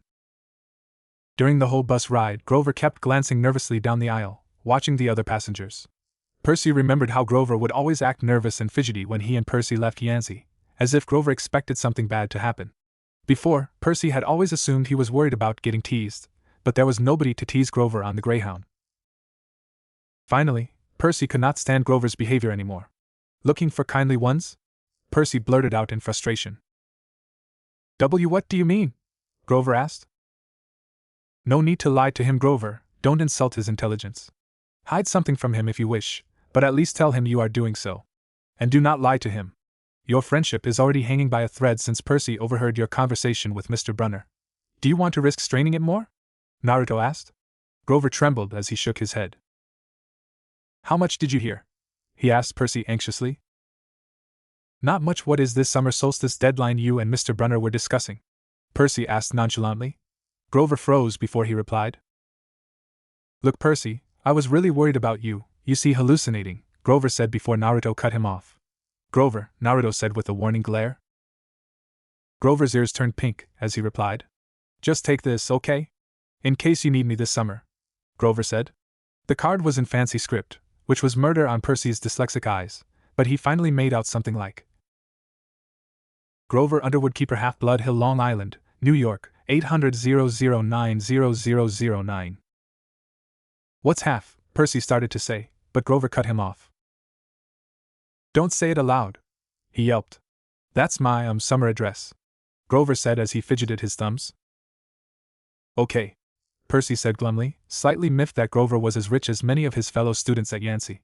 "So, like, if I want to visit your mansion?" Percy asked. Grover nodded. Or if you need me," Grover said slowly. "Why would I need you?" Percy asked, a little harsher than he meant to. Naruto cuffed Percy on the head. "Think before you speak, Percy. You are being rude to your friend," he reprimanded, as Percy mumbled out an apology to Grover. No, it's fine, Naruto. He needs me in case I need to protect him. It's my job," Grover said. Percy was shocked at this, and even Naruto was amused by the irony. There was not a single instance either had seen where Grover showed any capability of protecting Percy. "I see, and how will you do that, especially while posing as a disabled person?" Naruto asked. Grover's ears turned pink again. You see, I am not very strong among my kinsmen, so I don't have many techniques," Grover said quietly. "Alright, that is fine, but say a kindly one, as you call them, were to appear on this bus, which is very much possible as it already took place in Yancey Academy. How would you neutralize the threat?" Naruto asked. Well, I don't know," Grover said miserably as his shoulders slumped down. "This is why I told you and Mr. Brunner that you can leave the responsibility of protecting Percy to me, as I have proven that I am more than capable. I know it is your job, but to do a job well, you need to have the required skill sets, which you currently do not possess. I am sorry to put it so harshly, but it is the truth. I am inclined to believe that even Percy here would be challenging, or even impossible for you to defeat as you are right now," Naruto said. "Hey, lay off on him, Naruto. He's a nice guy," Percy said. "Alright then, Percy, tell me. Will Grover being nice protect you from kindly ones?" Naruto asked. "Well, no, but," Percy started to say as Naruto cut him off. It was a rhetorical question. Being nice is just a trait that helps you with diplomacy. If Grover being nice would protect you, I would be perfectly fine with the situation. I am sorry, Percy, but I have to say it like it is.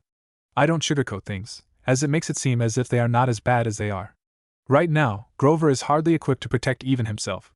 He cannot worry about protecting you," Naruto said harshly, causing Grover to shrink further, as he knew whatever Naruto was saying was correct. Percy knew this as well, as he bowed down his head and refused to meet Grover's eyes. "Now, that isn't to say that you can't become stronger, but you have to be aware of what you are capable of right now, and not recklessly gallivant into situations you cannot handle. Do you understand me, Grover?" Naruto asked. Grover hesitantly nodded as he replied. "I get it, Naruto. I will train myself to become more suited for combat," Grover said, causing Naruto to nod appreciatively. As the bus continued onto the countryside, the three of them noticed an old-fashioned fruit stand on the side of the road opposite to their own.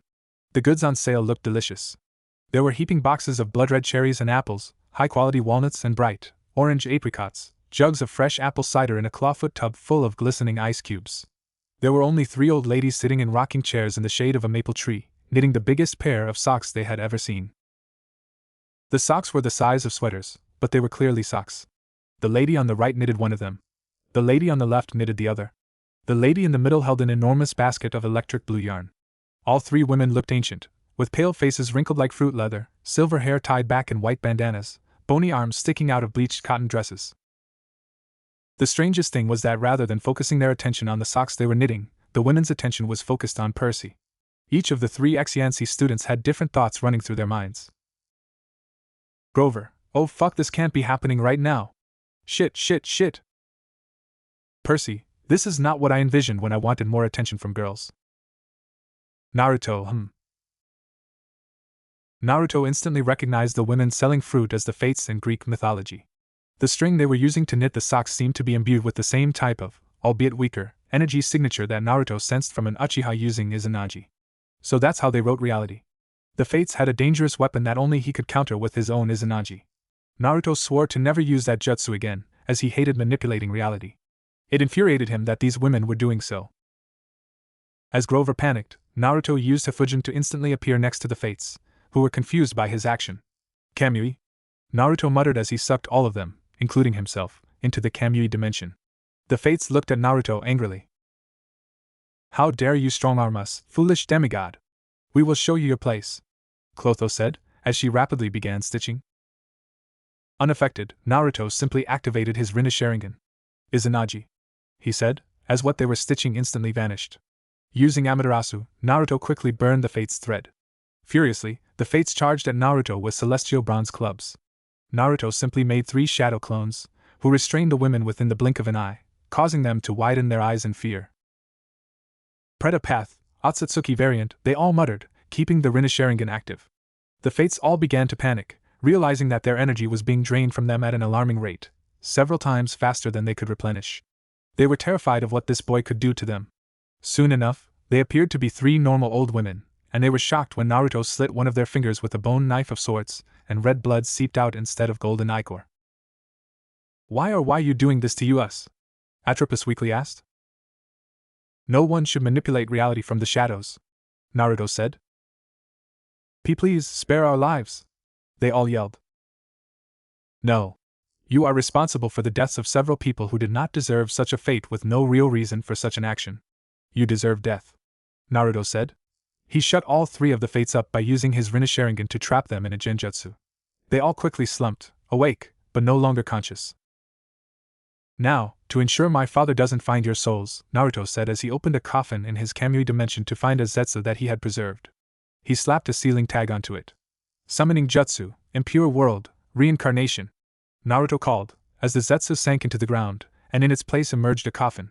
It opened to reveal Minato Kagaya, Naruto's father. Naruto stuck a kunai with a sealing array into the back of Minato's head. Before Minato could gain any intelligence, Naruto quickly enforced his orders. Shadow Clone Jutsu, Minato said, as 2 shadow clones appeared beside him. Minato did several hand seals, as he called Fuin Jutsu, Reaper Death Seal. The Shinigami instantly appeared, as he stuck a hand through each shadow clone into the Fates. After he sealed their souls, along with the zetsus, into his stomach, the Shinigami disappeared. Naruto appeared next to Percy and Grover from the Kamui dimension.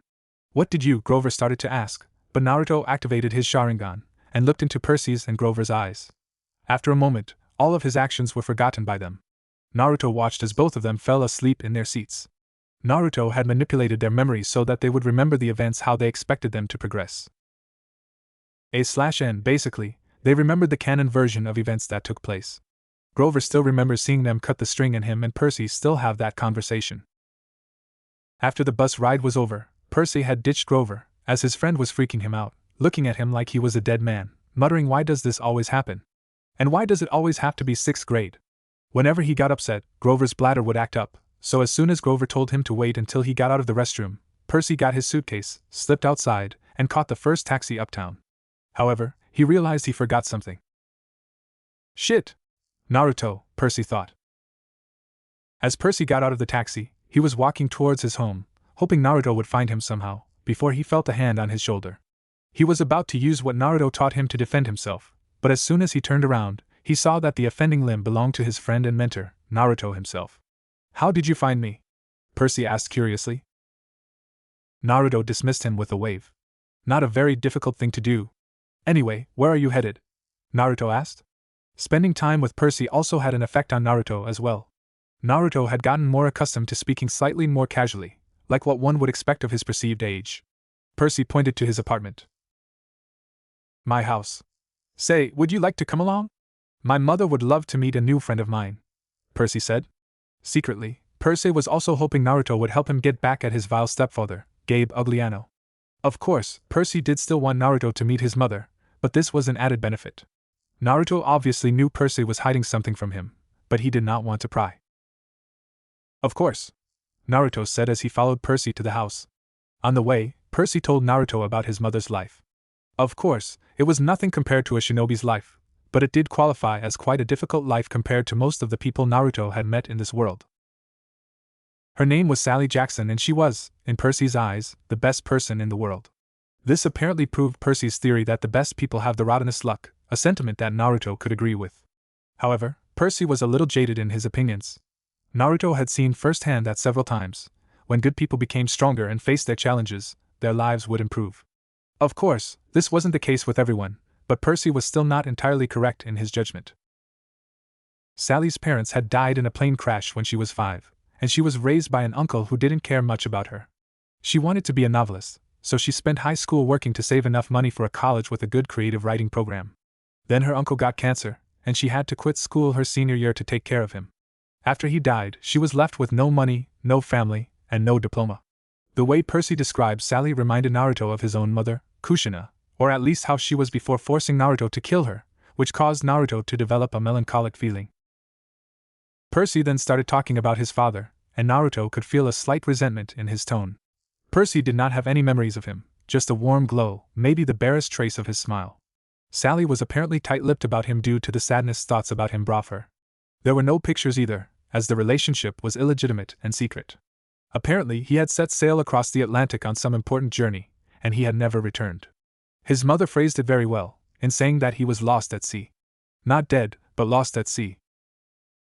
She was very kind, as she worked very hard to make ends meet and raise Percy single-handedly. She did this without complaining or neglecting him, despite him not being easy to raise. For some reason that neither Percy nor Naruto could figure out, she married a disgusting excuse of a man known as Gabe Ugliano, who Percy humorously nicknamed as Smelly Gabe. Naruto also found it quite amusing that Gabe Ugliano's name reflected the type of person he was, Ugly Ugliano. Had Percy not noticed this connection? The pair walked into Percy's apartment, with Percy hoping his mother would be home from work. Instead, the two came home to an extra stinky Smelly Gabe, who was smoking cigars and playing cards his poker buddies, in the living room. Chips and beer cans were strewn all over the carpet. "Who's the runt with you?" Gabe grunted, hardly looking up. "He is not a runt. He's my friend, Naruto," Percy shot back. "If you say so." Gabe shrugged. "You got any cash?" he asked. "No," Percy replied. "You took a taxi from the bus station. Probably paid with a 20. Got $6-7 in change. Somebody expects to live under this roof, he ought to carry his own weight. Am I right, Eddie?" Gabe said, surprising Naruto by doing some Nara-level analysis. It seemed that when money was involved, Gabe suddenly Shikamaru's level in intelligence. Eddie, the super of the apartment building, looked at Percy with a twinge of sympathy. "Come on, Gabe, the kid just got here," Eddie said, trying to dissuade Gabe. "Am I right?" Gabe repeated, a little more threateningly. Eddie scowled into his bowl of pretzels, as the other two men passed gas in harmony. Naruto instantly did not like Gabe, but he refrained on commenting on his behavior for now. Percy looked pleadingly at Naruto, causing him to coldly turn his head away, disappointed in Percy. "Fine," I said with a scowl, slightly hurt by Naruto's betrayal. I dug a wad of dollars out of my pocket and threw the money on the table. "I hope you lose," Percy added before storming to his room. Percy paused on the way to his room. He did not understand why Naruto did not stand up for him. However, he knew Naruto had a reason for everything he did. He decided he would at least wait for Naruto's explanation. Naruto followed Percy to his room as they both took a seat. Percy glared at Naruto for a moment. "Why didn't you stick up for me? I thought we were friends," he blurted out. "You expect me to fight your fights for you? Remember, Percy, I am not some commodity you can use to frighten and fight back against those who wrong you. Otherwise, our training has been a waste," Naruto admonished. Percy looked down sadly for a moment, his friend's words ringing true in his ears. "I am sorry, Naruto. A part of my intentions when I brought you here was to have you show Gabe his place," Percy said before looking at Naruto. "You saw right through me, huh? I guess I should have expected that," Percy chuckled, which Naruto was inwardly happy about, as this boy was able to understand that Naruto's actions were for Percy's own betterment. At that moment, Percy heard his mother call for him as the door opened. Naruto saw how this made all of the negative feelings within Percy vanish, making him crack a small smile. Unfortunately for Percy, he missed one of the only times Naruto actually gave a true smile. The homey warmth the woman exuded was enhanced by the candy fragrances she seemed to emit. "Oh, Percy, I can't believe it! You have grown since Christmas!" Sally exclaimed as he tightly hugged Percy. She then noticed that Naruto was also sitting there, but she was able to see through his features that were hidden by the mist, as she was a clear-sighted mortal. However, she wasn't one to quickly judge as she awkwardly stepped back from Percy. "Oh, I'm so sorry. Are you a friend of my son?" she asked. "No worries, Ms. Jackson. Yes, I am Percy's friend, and my name is Naruto Uzumaki," Naruto said with a smile, offering her a hand to shake, which she took. However, she couldn't help but notice Naruto's sharp, elongated canines as he smiled to her, as if he was a vampire. "Percy, I will need you to step out for a moment," Sally said with some seriousness in her tone. Percy, knowing Naruto could take care of himself just fine, did as told. "Naruto, I don't mean to be rude and offend you, but I will be blunt. What are you?" Sally asked sternly. "No offense taken, Ms. Jackson, I understand you are clear-sighted?" Naruto asked, causing Sally to nod hesitantly. "Ah, I see the issue then. Fortunately for you and Percy, I am a demigod, just like he is. I have not been claimed yet, and I don't go to Grover's camp, but I am the same species as him. My abnormal features only exist because of some circumstances that I don't feel like explaining right now," Naruto said, shocking Sally. "You know?" she asked. "Only for a short while. I hope that is alright with you. I won't divulge this to anyone, you have my word," Naruto said, and Sally felt confident despite the fact that a 12-year-old was making her a promise. Sally only nodded as she called Percy back to the room. "What happened, Mom?" Percy asked as he walked in. "Nothing important. I just warned Naruto to not hurt my cute little son," Sally said, making Percy's cheeks flush in humiliation. "Mom, stop that. You're embarrassing me," Percy said, as Sally chuckled and Naruto gazed at the pair with a forlorn expression on his face. "Are you alright, dear?" Sally asked Naruto, interrupting him from his musings. "It's nothing, Ms. Jackson. I'll let you be to catch up with Percy for a while," Naruto said as he got up. No need. It will actually be better with you here.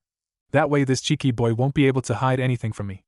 I need to know if anything strange happened while you two were at Yancy," Sally said, with a sense of urgency in her voice. Percy scowled at the cheeky boy comment, before replying. "No, not really," Percy said, glancing pleadingly at Naruto. This time, Naruto complied. He understood that Percy did not want to worry his mother, and that was something Naruto respected. "You don't have to worry, Ms. Jackson. There was nothing we couldn't take care of," Naruto said confidently, causing Sally to give a relieved nod. She knew Percy was lying, of course, but Naruto was implying that he would protect Percy, which made her feel a lot better. "Right, and please call me Sally, Naruto. No need for formalities. Anyways, I have a surprise for you, Percy. We are going to the beach," Sally said. "Montauk?" Percy asked excitedly. 3 nights, same cabin," Sally said, mirroring Percy's excitement, before she noticed that Naruto was there as well. "You can come too, dear. Money will be a little tight, but I am sure we will have a good time," Sally said, not wanting to leave Naruto out. "Thank you, Sally. I will come along, but I will pay for myself. I wouldn't want you or Percy to miss out on anything for my sake," Naruto said. "Oh, that is very kind of you, dear. Thank you. Are you sure that will be alright?" Sally asked. "I can manage," Naruto shrugged. "If you say so, Naruto. Pack up, both of you, we will start as soon as I get changed," Sally said. However, they heard Gabe's voice call from outside. "Bean dip, Sally? Didn't you hear me?" Gabe called lazily. Naruto couldn't stand it anymore. Here was this woman, with no special abilities to help her, doing so much for her son to live happily, and this idiot Gabe was causing her unnecessary stress. Before Sally could respond, Naruto burst out into the living room and used his Sharingan to place Gabe's buddies in a genjutsu, causing them to fall asleep. Naruto easily picked up Gabe by grabbing his neck with one hand and pinning him to the wall. This shocked Sally, who came running out of Percy's room along with her son. "Fool! Can you not see how hard your wife works? Without contributing to the household, how dare you demand her to do something for you?" Naruto said, Sharingan spinning in cold fury. Naruto! What are you doing? You said I have to fight my own fights. Percy shouted. That applies to you, not your mother. She has enough on her plate already, without this sorry excuse of a man trampling on her efforts. I will not stand for such cruelty, Naruto said firmly. As she was just, a trophy wife, that's it. You act out like I should, care about her. Gabe struggled out. And let go of me, bastard! Gabe yelled as he struggled in Naruto's vice-like grip. Naruto was seething at Gabe's words. You are a perversion of life, ugly Ano. Ah, how well the name fits such a vile creature as you. There are few people I'd bestow this punishment on. You should consider yourself honored. Tsukuyami, Naruto said, making Gabe experience 3 weeks of torture within 3 seconds. Gabe let out an unearthly shriek as Naruto released him and let him fall to the floor. Gabe was now looking at him with bloodshot and watery eyes, as hot tears streamed down his face. Stop! Please! I promise to treat her well, he wailed. You are beyond saving, filthy mongrel. Amaterasu, Naruto said coldly, causing black flames to appear on Gabe's body, which made him scream as he was burned alive, leaving behind nothing. Not even ashes. Percy knew that Naruto had special abilities, but what he had seen blew Percy's estimate of Naruto's power out of the water. Sally, on the other hand, was terrified. Why you killed, she started to say. I did, and I am sorry you had to see that. There are some twisted leeches in this world who take advantage of good people like you. And the only solution to get rid of these leeches is extermination. Naruto eyed darkly, causing Percy to sigh. Mom, I need to have a word with you about this. Is it alright if she knows, Naruto? Percy asked his friend. Go ahead. Just make sure she keeps it a secret, Naruto said. Percy took his mother to his room, before letting out an exasperated sigh and explaining Sally about what he knew of Naruto's past as a shinobi. Needless to say, the woman was shocked. Naruto had been killing for the sake of his village since the age of 7, an age at which when Percy was still using coloring books and frolicking around the house. So, you see, Mom, Naruto grew up in a very different type of society than ours, and he kills what he sees as evil, Percy said. But still, Percy, killing is also evil, Sally said. Wrong. Killing someone innocent or redeemable is evil. Killing people like Gabe is a different story. Think of it as weeding a field of crops in order to protect your crop's yield, Percy said, causing Sally to think for a moment. Was she only having trouble with Naruto killing Gabe since he was a human? What about when Percy would have to kill Greek monsters and rogue demigods? She realized her mistake and quickly apologized to both Percy and Naruto for being so quick to judge. By this time, Naruto had already kept the unconscious bodies of Gabe's buddies outside, next to the staircase. Alright, let's go for the trip then, Sally said, hopeful to learn more about Naruto and his past. However, that did not let her forget about the real objective of this trip, which was to spend quality time with Percy. And Percy, once we get there, you will tell me what you have forgotten to tell me before, okay? Sally asked anxiously, before awkwardly patting Percy on the head. Percy saw through the way she phrased what she said. It was not a request, but a demand. A demand to keep a worried mother well informed. Thankfully, Naruto saved him from responding. I am ready when you are, he told Sally. Naruto, you didn't pack anything, Sally said. No worries, Sally, I have what I need. We can start now, Naruto said calmly. Sally just assumed, quite correctly Naruto would add if someone asked him, that Naruto was using some shinobi ability, possibly the Fuinjutsu thing that Percy told her about, to store the clothes. Right, get in the car, both of you, she said, her voice betraying her slight excitement and worry. All three of them entered Gabe's Camaro, as Sally drove towards Montauk. During the car ride, Naruto told Percy through their mental link that he would allow him to lay off on training just for these 3 days, so that he could spend time with his mother, which Percy was grateful for. As they got closer to the cabin, Naruto saw a quaint wooden house on the beach side, which had quite a rustic charm. The cabin was way out at the tip of Long Island. As they entered, Naruto observed that there was sand in the sheets and spiders in the cabinets. The sea was also too cold to swim in for people who weren't Naruto, or did not have the ability to regulate body temperature with chakra. However, Percy seemed to love the place, and Naruto quickly got rid of the sand with his magnet release abilities, and killed all the spiders, in order to make Percy and Sally more comfortable with the arrangements. When Naruto asked Percy why he liked this place so much, Percy described his memories coming to the beach as a child, and how his parents met on this beach. Naruto could certainly see the sentimental value that the place had in Percy's eyes now. At this point, Percy started feasting on the snack and candy samples that his mother got from the shop, which were all blue for some reason. The more and more Naruto interacted with Percy and observed the little things he would do, the surer he became of his father's identity, but he kept it to himself for now. Naruto was broken out of his thoughts when Percy offered him some candy, which he accepted with a nod of thanks. As it got darker, the three made a campfire, with the help of Naruto's wood release and fire release. They roasted hot dogs and marshmallows over the fire as Percy asked Sally about his father. Sally would tell him the same things as usual, but Percy never got tired of hearing them. He was kind, Percy. Tall, handsome, and powerful. But gentle, too. You have his black hair, you know, and his green eyes, she said, fishing a blue jelly bean out of her candy bag. I wish he could see you, Percy. He would be so proud. She finished, causing Percy to ponder for a few moments. How old was I? I mean when he left? Percy asked, as Sally watched the flames. He was only with me for one summer, Percy. Right here at this beach. This cabin, she said. But he knew me as a baby, Percy said unsurely, though he was quite queasy about spending time in the same cabin in which he was conceived. Percy was not clueless when it came to exactly what baby-making entailed, so his mother putting that image in his head made him a little nauseated. No, honey. He knew I was expecting a baby, but he never saw you. He had to leave before you were born, Sally confirmed, causing Percy to nod sadly. What about your family, Naruto? Are you sure they would be alright with you staying away from home for so long? Sally asked, causing Naruto to gain a forlorn expression on his face. They are no longer with me. All of them have died, Naruto said sadly, a rare case of him actually emoting.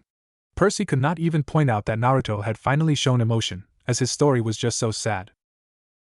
Not even Percy had known this about Naruto. It made him feel guilty about telling him about his mother, forcing him to watch as he talked to her and hugged her. Sally was feeling a similar feeling. Stop that now. I don't want you both to pity me. You both have each other as family, so cherish those bonds, but don't look down on others who don't have the same luxury, Naruto said coldly, causing the other two to look at each other sheepishly. I am telling you both of my past, albeit in bits and pieces, as I am slowly starting to trust you. However, I don't seek your sympathy, understand? Just accept it and move on, Naruto said. Sorry, Naruto, but perhaps you have at least one family member, but you don't know yet, Sally suggested, referring to Naruto's Greek godparent. It works a slightly different way with me, Sally. For all intents and purposes, my family is dead, Naruto said. Wait. What do you mean it works in a different way for you? Percy asked. I'll tell you when you are old enough, Naruto said as he patted Percy's shoulder with an amused expression on his face. Shut you, wait. Did you, Naruto Uzumaki, just make a joke? What the hell? The world must be breaking apart, Percy said dramatically, causing Naruto to deadpan at him. Is it really so unbelievable that I have a sense of humor? Naruto asked. Both Sally and Percy turned to him and said yes. Simultaneously. Naruto narrowed his eyes at the both of them. HN, he said as he walked away. Oh no! Several months of progress. All gone with a simple HN from Naruto. Oh, woe is me! Percy wailed, as his mother bonked him on the head. Enough of that, drama queen. I think we should spend some time with just us today as well, she said. Percy stared at the fire for a few more seconds before speaking. Are you going to send me away again? To another boarding school? He asked. I don't know, honey. I think we'll have to do something, she said with a heavy tone. Because you don't want me around? Percy asked, instantly regretting the words as soon as they were out. Sally's eyes welled with tears. She took Percy's hand and squeezed it tight. Oh, Percy, no. I have to, honey. For your own good.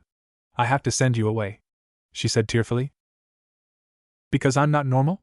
Percy asked with a hurt tone. You say that as if it's a bad thing, Percy. But you don't realize how important you are. I thought Yancy Academy would be far enough away. I thought you'd finally be safe, Sally said. Safe from what? Percy retorted, tired of being kept in the dark. As Sally met his eyes, Percy suddenly remembered all the weird, scary things that had ever happened to him, some of which he had tried to forget. During 3rd grade, a man in a black trench coat had stalked him on the playground, which was swiftly dealt with by the teachers, but no one believed Percy when he told them that under the man only had one eye, right in the middle of his head. Before that, when Percy was in preschool, a teacher accidentally put him to a nap in a cot that a snake had slithered into. Sally screamed when she found him playing with a limp, scaly rope he had somehow managed to strangle to death with his meaty toddler hands. In every single school, something creepy had happened, something unsafe, and Percy was forced to move. Percy couldn't make himself tell her about what happened with Mrs. Dodds and the old ladies in the fruit stand. He did not want to abruptly end their trip to Montauk with the news. I've tried to keep you as close to me as I could, but they told me that was a mistake. But there's only one other option, Percy, the place your father wanted to send you. And I just can't stand to do it, Sally said thickly. My father wanted me to go to a special school, Percy asked. Not a school, a summer camp, she said softly. Percy took a few moments to take in the news. I'm sorry, Percy, but I can't talk about it. I couldn't send you to that place. It might mean saying goodbye to you for good, she said sadly. For good? But if it's only a summer camp, Percy thought, but he saw that Sally turned toward the fire, and he knew from her expression that if he asked her any more questions she would start to cry. That night, Percy had a vivid dream. It was storming on the beach, and a white horse and a golden eagle were trying to kill each other at the edge of the surf. As they fought, the ground rumbled, and a monstrous voice chuckled somewhere beneath the earth, goading the animals to fight harder. Percy ran toward them to stop them from killing each other, but he was running in slow motion. He saw that he was too late, as the eagle dove down, its beak aimed at the horse's wide eyes. Percy screamed as he woke with a start.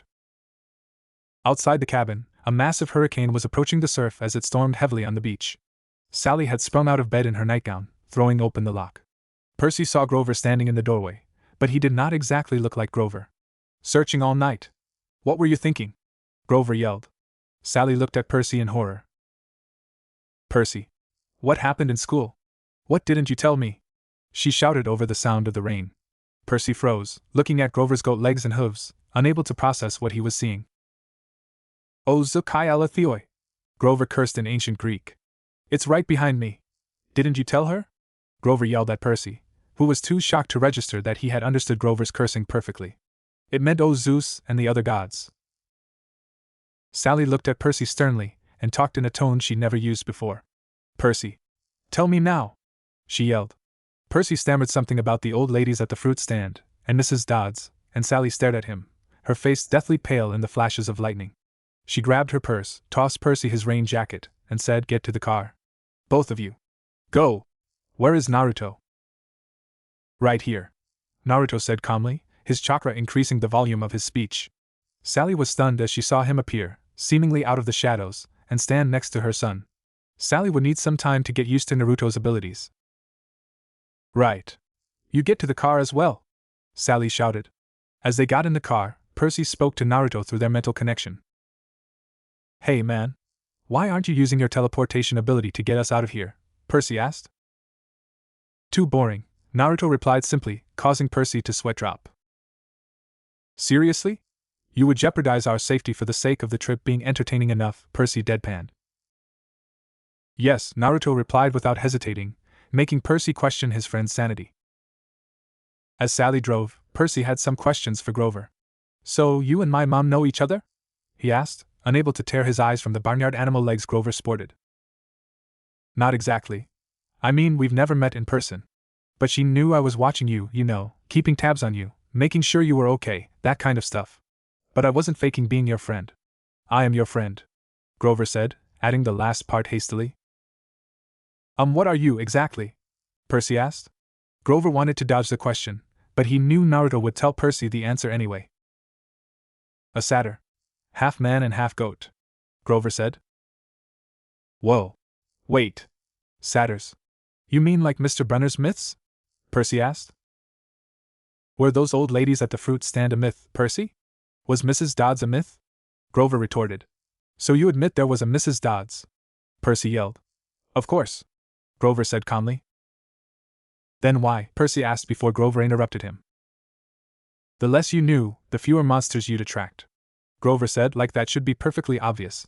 We put mist over the humans' eyes to prevent them from seeing such beings. We hoped you'd think the kindly one was a hallucination. But it was no good. You started to realize who you are, Grover said. Who I? Wait a minute, what do you mean? Percy asked. What was he, the son of a god or something? Whatever was chasing the car was still on its trail. Percy, there's too much to explain and not enough time. We have to get you to safety, Sally said. Safety from what? Who's after me? Percy asked. Oh, nobody much. Just the Lord of the Dead and a few of his bloodthirstiest minions, Grover said, causing Naruto to narrow his eyes slightly. He was going to have a word with his father later. Grover! Sally yelled. Sorry, Mrs. Jackson. Could you drive faster, please? Grover pleaded. Sally made a hard left, racing past darkened farmhouses and wooded hills and pick-your-own-strawberry signs on white picket fences. Where are we going? Percy asked. The summer camp I told you about. The place your father wanted to send you, she said in a tight voice, scared of the possible repercussions of sending Percy to the camp. The place you didn't want me to go, Percy said. It wasn't a question. Don't make this more difficult for her than it needs to be, Percy, Naruto said through their mental link. Percy nodded apologetically. Sally suddenly pulled the wheel to the right, swerving to avoid a dark fluttering shape, which they now lost behind them in the storm. What was that? Percy asked. We're almost there. Another mile. Please. Please. Please. Sally begged, ignoring Percy's question.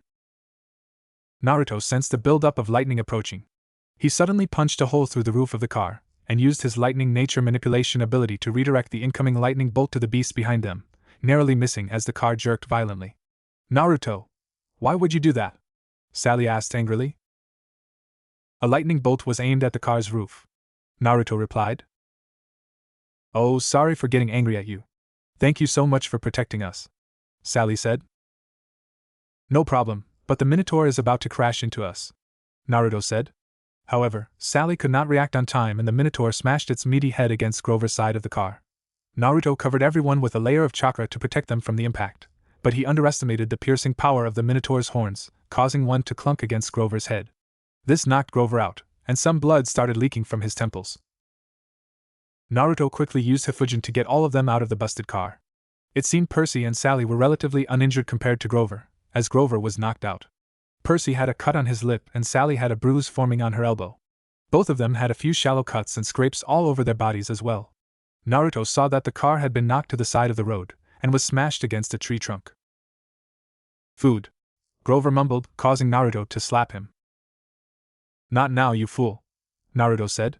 He turned his head to see the Minotaur approaching him again. Percy, Sally, I need you both to take this idiot and run to the opposite side of the road, Naruto said seriously, not wanting them to go too far and get attacked by something else. Naruto jumped and used Tsunade's super strength technique to smash his foot into the Minotaur's torso, sending him flying into a tree. However, after a few seconds, the Minotaur lumbered back to its feet. So it is not greatly affected by blunt force trauma. Ninjutsu it is then. Lightning release, false darkness, Naruto said, letting out a massive bolt of red lightning from his mouth, which roasted the Minotaur alive. However, Naruto knew the fight was not over, as the Minotaur had not disintegrated yet. Durable, I see. But it seems he is knocked out, Naruto said, blitzing towards the unconscious Minotaur. Dance of the Willow, he muttered, as a long bone extended from his forearm through his palm.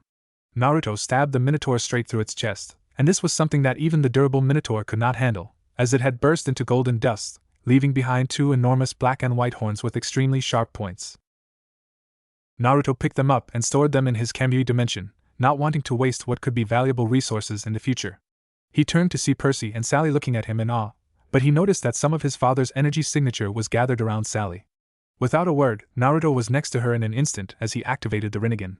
Predapath, he called, absorbing all of his father's energy into himself. It seems father was trying to summon her soul. The energy signature felt similar to the chakra released after a summoning jutsu. I don't know why he was trying to do such a thing, but I am not letting it happen. I really do need to have a word with that man about these drastic actions, Naruto thought. Sally, I am going to need you to expose your neck for a moment, Naruto said. Huh? Why? Sally asked. I have to do something to protect you. Someone was trying to take you away from here, Naruto said. Oh, alright, but don't try anything funny, Sally said, lifting her hair out of the way. Naruto nodded as he made several one-handed hand seals. Fuinjutsu, contract release, Naruto said, placing his hand on her bare neck, thus making Sally's soul inaccessible to Hades. He would undo this after talking to Hades about his actions, but until then, Sally would not be allowed to die. Sally felt a tingling sensation at the back of her neck, as she felt the place at which Naruto placed the seal. It still felt normal, but Naruto and Percy were able to see an inky black set of Japanese kanjis on the place where Naruto placed his hand. "What is that?" Percy asked. "Something to protect her from someone," Naruto said cryptically. Percy simply nodded, knowing he wouldn't get anything more from his fellow raven. Naruto quickly made 2 shadow clones to sling Sally and Grover over his back, while he slung Percy over his back. "Hey! Stop it! What are you doing?" Sally yelled. "We don't have the luxury to loiter around here. It is not safe," Naruto said, as he and his shadow clones ran towards the place where they sensed a huge amount of energy that was similar to Percy's energy signature. Sally struggled in his grasp. "You have to leave me behind. I cannot get through the property line," she shouted indignantly. "Not an option," Naruto said, as he made a tri-pronged kunai from his bone. The kunai had kanjis engraved over its handle. Naruto threw the kunai over the property line. As he intoned Hiraishin, neither Percy nor Sally were prepared when they zoomed over the property line at gut-wrenching speeds, as Naruto landed and caught the kunai, which was still flying through the air when he landed. "Let me go, man. I'm gonna hurl," Percy mumbled, as Naruto and his shadow clones set Percy, Sally, and Grover down. Percy and Sally seemed very green. Naruto made a few hand seals as he chanted Sage Art. Healing fox flames. Green flames erupted from Naruto's mouth as they almost flowed over Percy, Grover, and Sally, healing their injuries and reducing the sickness Percy and Sally felt from the extreme speed of the Hiraishin. All 3 of them slowly got up and looked at Naruto. "Ah, Naruto, we are finally here, huh?" Grover asked. "We are, Grover," Naruto said. "I don't believe it. I am immortal and you got me across the property line," Sally said. "Whoa, wait, what? What is this about you being immortal? Everyone is immortal, right?" Percy asked unsurely. "Percy, I think you should take a break until daybreak. Maybe get some sleep. I'm sure Chiron will explain everything to you then," Grover said. "Chiron?" Percy asked. "You know him as Mr. Brunner," Naruto said. "Wait, what? Mr. Brunner is the Chiron? The trainer of heroes?" Percy asked incredulously. "He is. Just accept it," Naruto said. "Ah, I see all of you have made it," a pleasant voice said from a distance.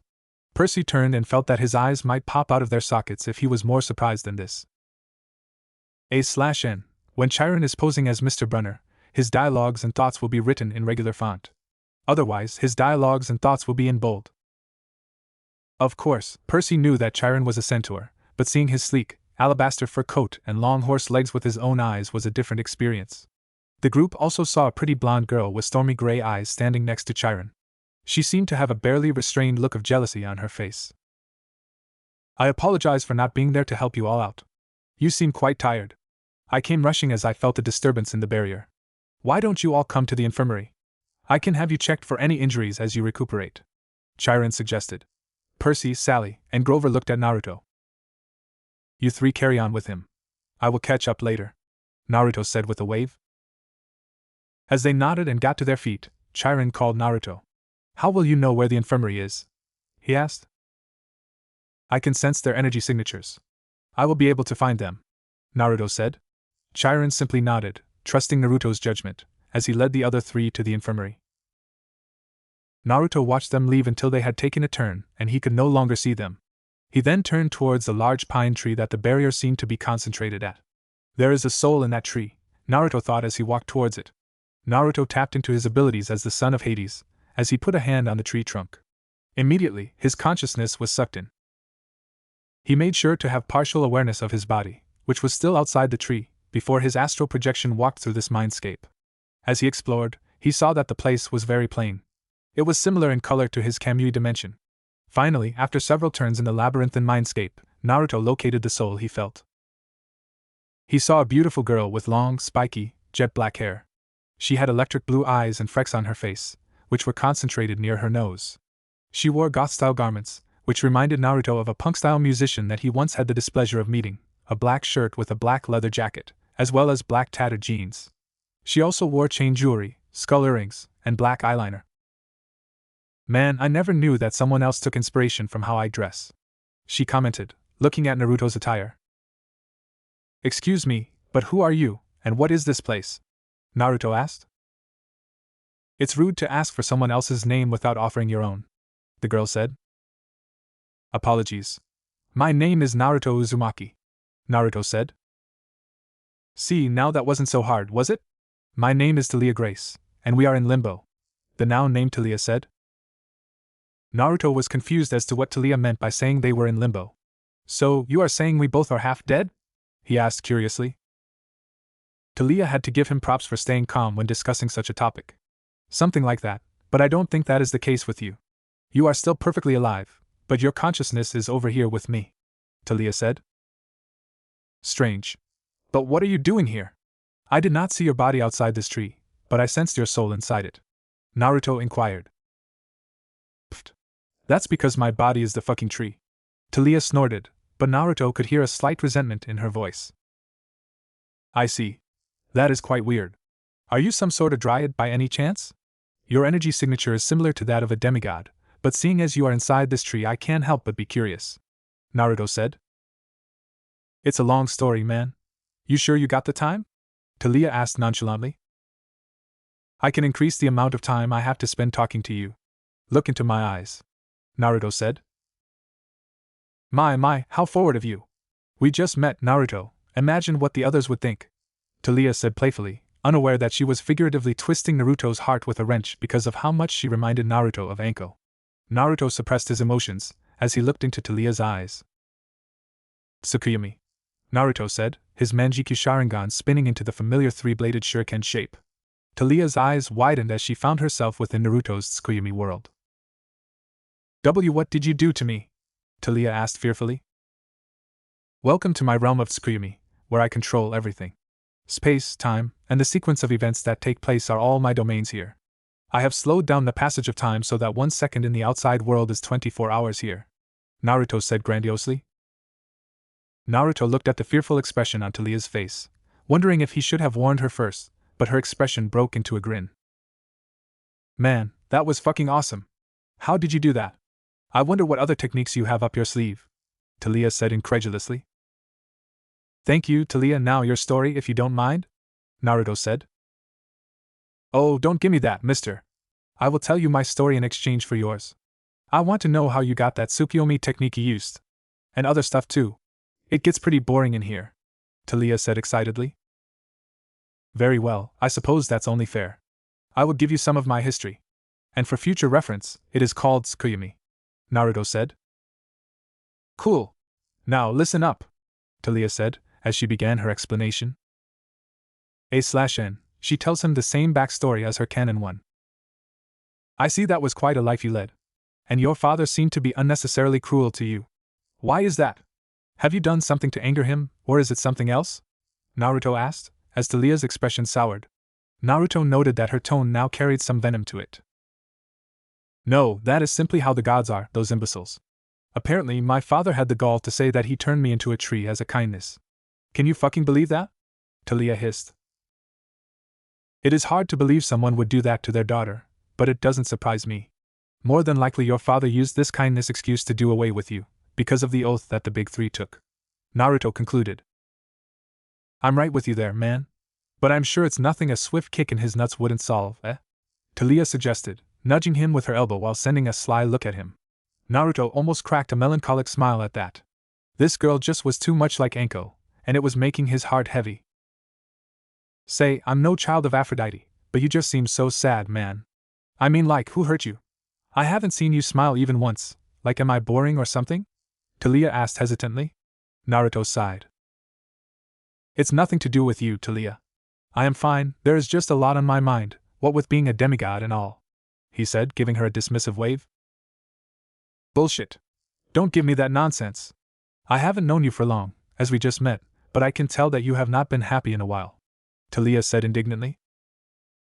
Naruto's face broke into a painful smile, as this girl saw right through him, again, just like Anko used to. Even his best friend Itachi did not understand Naruto's feelings as well as Anko did. That was one of the reasons why he allowed her to take his side in the war between him and the elemental nations. Naruto idly wondered whether Talia could be some sort of reincarnation of Anko, made by Kami just to torment him for his sins. I suppose it is time for me to tell you who I am, and about the life that I lived. However, I am going to swear you to secrecy. I haven't told this to even my closest friends here, Naruto said. Finally. And don't worry, I won't tell anyone your secrets. Now get on with it, Tsukiyomi, Taliya said. She outwardly looked excited, but Naruto could tell that she was more apprehensive than excited. My name is Naruto, don't call me by your bastardized pronunciation of the name of my jutsu, Naruto said, slightly annoyed. Whatever, Tsukiyomi. Start with your story, Taliya said. You won't stop calling me that, would you? Naruto asked exasperatedly. Taliya's mischievous smirk gave him his answer. Whatever. Anyways, I will stand beside you as I play the events of my life in this Tsukuyomi realm, Naruto said. Taliya grinned. This was going to be interesting. As she nodded and looked into the memories Naruto was showing her, she noticed that Naruto literally was showing her the moment he was born. She looked at him in shock, but decided to ask him about this later. His memories blurred until he was 3 years old and had awakened his bloodline, Shikatsumiyaku. Taliya was quite weirded out by Naruto's bone-related ability, but she continued to watch. Naruto's parents, Minato and Kushina, started training him, and they even rescued his paternal cousin from the hidden mist village. His cousin was Kimimaro Kagaya. This was another thing that confused Taliya. How could Naruto have both of his parents when he was a demigod? Once again, she decided to save this question for the end. The world that she witnessed in Naruto's memories was extremely dissimilar to the world she lived in, what with parents teaching a toddler how to defend himself from being killed. She continued watching as Naruto's memories blurred past them quickly, until she saw that Kushina sported a distended belly, indicating another pregnancy. Taliya even saw in one of Naruto's memories that when he looked in the mirror, his hair was red and white, not black. It was a mix of his Uzumaki mother's and his Kagaya father's hair colors. This added to Taliya's expanding pile of questions for Naruto. She also witnessed how Naruto would train by himself, and how he befriended another boy of his age, known as Itachi Uchiha. Taliya continued watching till the birth of Naruto's sister, Natsumi. Then came a huge shocker. A masked man had infiltrated the secret room where Natsumi was being birthed, killing all the guards. Taliya watched in horror. Of course, she was used to killing monsters, but she never witnessed the scene of people, actual humans, being killed. Adding to that, Naruto witnessed this at the age of 5. She could not imagine what he must have felt at the time. After all, the memories did not tell her anything about Naruto's emotions. She watched as the vile man held a weird-looking knife over Natsumi, as Naruto's father flashed at an impossible speed towards the man. He snatched Natsumi from his grasp, but had to discard the blanket and escape, as bombs were planted on it somehow. Then Taliya saw something that she really hoped to never see in her life, a mountain-sized fox with 9 tails that swished behind it. She looked incredulously at Naruto, who was staring unflinchingly at his memories. She witnessed as he ran towards the fox, at an insane speed that should not be possible to achieve for a 5-year-old. Or even an adult for that matter. Why the hell was he running towards it, and not away? She got her answer as she saw his father facing the fox on his own. She did not know what happened to the masked man from before. As Naruto ran faster, Minato did some weird teleportation thing and emerged a few seconds later with Natsumi and Kushina. She wondered why the man needed his wife, who had just given birth, and his infant child to fight such a creature. She was shocked when glowing chains emerged from an exhausted Kushina's back and held the beast in place. She saw Minato make some weird markings on the infant, as some red energy from the fox started getting absorbed into the baby. In what seemed like a last-ditch attempt, the fox was about to stab a massive claw at the baby. Taliya was about to yell no. However, before the claw could do damage, Naruto had vanished in an ungodly burst of speed and appeared in front of his sister. However, Taliya did not see a massive claw sticking out of Naruto's torso. Instead, she saw as the fox quickly got sucked into the weird markings and Naruto fell unconscious. From then on, she witnessed how Naruto unlocked his elemental bloodlines, trained harder, discovered shadow clones, a technique that intrigued her to no end, became a genin with his academy friends Itachi Uchiha and Enko Mitarashi, and so on. She saw that Naruto's sensei was a pale-skinned man named Orochimaru, who for some reason repulsed her. She watched as Naruto, at an age when kids would be playing with others in parks, would carry out missions, kill enemies, and become stronger, slowly climbing his way up the shinobi hierarchy. Taliya was sad when Naruto's teammate Enko had gone off with his evil sensei to leave the village, but Naruto still stared emotionlessly at his memories. It seemed that he had already come to terms with them. She was also horrified when Naruto and Itachi were given an order, by a bunch of old people she did not like, to kill Itachi's clan for treason. She was even more mortified when these 13-year-olds accepted the mission and carried it out. They even killed Itachi's parents, who also had a familial relation with Naruto, causing Taliya to regret asking Naruto for his story. Things got darker as Naruto's cousin Kimimaro had died a few days after the massacre due to an illness related to his bloodline. She was shocked when Naruto had come to know of an organization of S-ranked criminals known as the Akatsuki, who were after his sister and 8 other people with beings like the nine-tailed fox sealed inside them. Itachi had joined the organization to spy on them, but Sasuke thought he massacred his clan on a whim, and developed a hatred for him. This saddened Taliya, as a man willing to go to such lengths for his village was despised by his brother for his actions. Naruto went on a training trip for 5 years, during when he actually made his own organization, Hanya, to stop the Akatsuki's movements. He collected members and trained them so that they would reach the required level to deal with such a threat. Naruto had created a blood clone, which he sent back to the Hidden Leaf village to become the sensei of 3 genin, among which Taliya could see Naruto's sister and Itachi's younger brother, Sasuke Uchiha. His original self was coordinating the operations of Hanya. Taliya watched as Naruto literally beat out the flaws from his students, recklessness from his sister, fangirlish attitude from the Pinkette, Sakura Haruno, and arrogance from Sasuke. As she watched, she suddenly realized that Naruto was a lot older than he looked right now, but she waited to see an explanation in his memories for this. After an exam to promote his students to the next rank, the original Naruto had returned to the village to help Minato out against Orochimaru, who had invaded.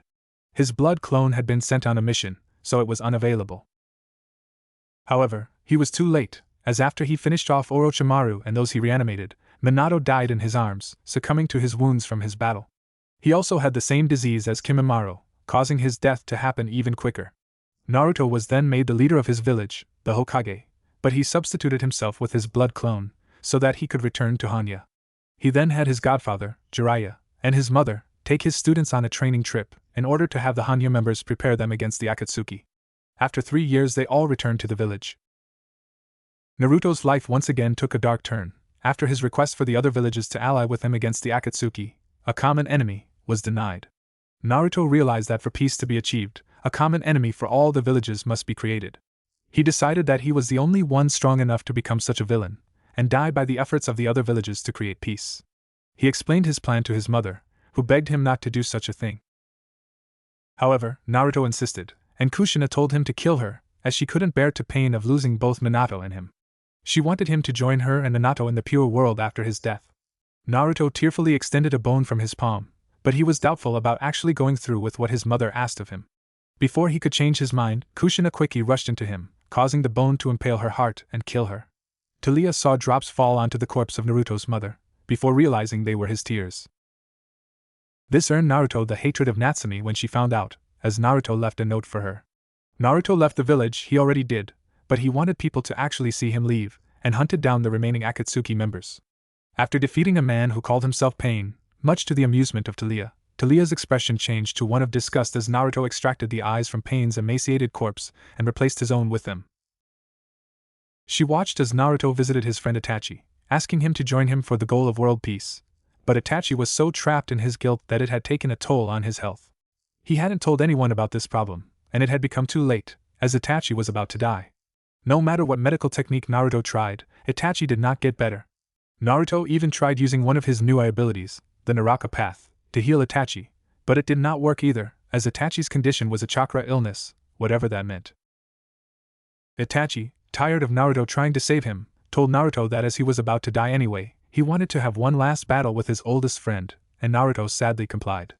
They fought to the death, and Naruto emerged as the victor, though Taliya was absolutely amazed by his power. Naruto took his eyes as well, so that they wouldn't fall into the wrong hands. As she watched the rest of Naruto's life until now play out, explained in the first chapter, she was stupefied by how much he had lived through. She even shed a few tears of her own, seeing a life that was so tragic. "Oh my God! How are you even sane after living through so much pain?" Taliya all but screamed tearfully. "I just had to come to terms with what happened. And don't give me your sympathy. That is unnecessary. You told me your story, and I told you mine. That is all there is to it," Naruto said. But still, Taliya started to retort, but Naruto quickly held up a hand to silence her. "Among the people of this world, you lived quite a tough life too. Do you crib and whine about it?" Naruto asked. "Well, no," but Taliya replied before Naruto cut her off. "And there you have it. In the world that I come from, people face all kinds of tragedies, often much worse than events that occur here. Do you know what they do? They simply accept that unfortunate things happened, and move on. Those who don't tend to die quickly, Naruto said coldly. Taliya slowly nodded, remembering how different Naruto's world was from her own.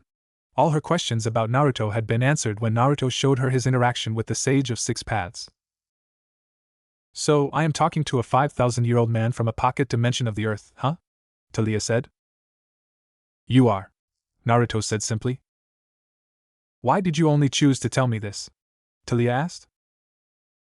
I will tell you later, Naruto said with a small smile tugging at his lips.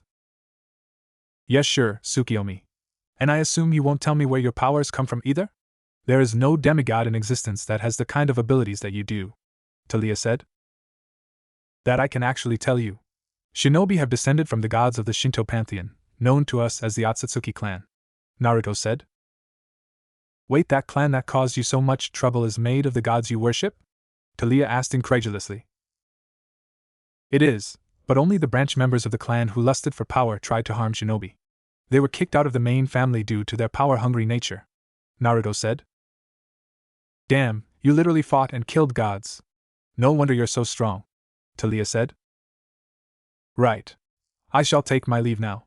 By the way, I will also find some way to get you out of this tree. You don't deserve to be imprisoned like this, Naruto said. Taliya smiled, just like Anko. Naruto took one last glance at her. She really was Anko in every way but her appearance. Maybe a bit less sadistic too. I would say that you shouldn't bother, as people have tried and failed before, but I think if anyone can do it, it's you, Taliya said softly, looking at his retreating form. Naruto nodded before undoing the Tsukuyomi and exited the tree. He got up to see that an hour had already passed in the real world outside the tree. Zeus must have done something to make the time pass much slower in Taliya's tree, so that she wouldn't have to suffer as much. However, Naruto still had no live for the king of the gods for doing such a thing to his own daughter. Naruto was still willing to hear him out for his explanation though. He had learned through experience that situations were not as black and white as they seemed. Naruto made it to the infirmary, where Chiron told him to meet him and the company he arrived with. He saw Percy, Sally, and Grover resting on the cots. Grover looked as if he had just regained his consciousness, and the blonde girl Naruto saw beside Chiron was feeding him small spoonfuls of what appeared to be an amber-colored pudding. However, Naruto could tell that it was no normal food, even if he did not know exactly what it was. Hello, my boy, how are you feeling? Chiron asked pleasantly. I'm alright, Chiron, thank you for your concern. How are they? Naruto asked, gesturing to Percy, Sally, and Grover. They will be alright. They simply need to rest for the night, Chiron said. I see. So now that we are here, what is next? I know Percy and myself well enough to understand that we are good at attracting annoyances like the Minotaur that attacked us on our way here, Naruto said. Well, you are right about that. Now, moving on to what I actually wanted to ask you, how did you get Sally through the barrier protecting Camp Half-Blood? Chiron asked. Just one of my techniques that allows me to teleport, Naruto said cryptically. I see. It couldn't be helped. I will show you the means to contact me, which you must do before allowing anyone who usually wouldn't be permitted to pass through the barrier. Am I clear? Chiron said seriously. Crystal, Naruto said. Chiron smiled as he nodded and walked out of the infirmary, to go and do whatever he does in his free time. Naruto turned to the three people on the cots, causing them to look up at him. I will be exploring the camp. Will all of you need anything? Naruto asked. I think we'll be fine, Naruto, but I think you should get some sleep. It's been a long day for us, Sally suggested. Unnecessary.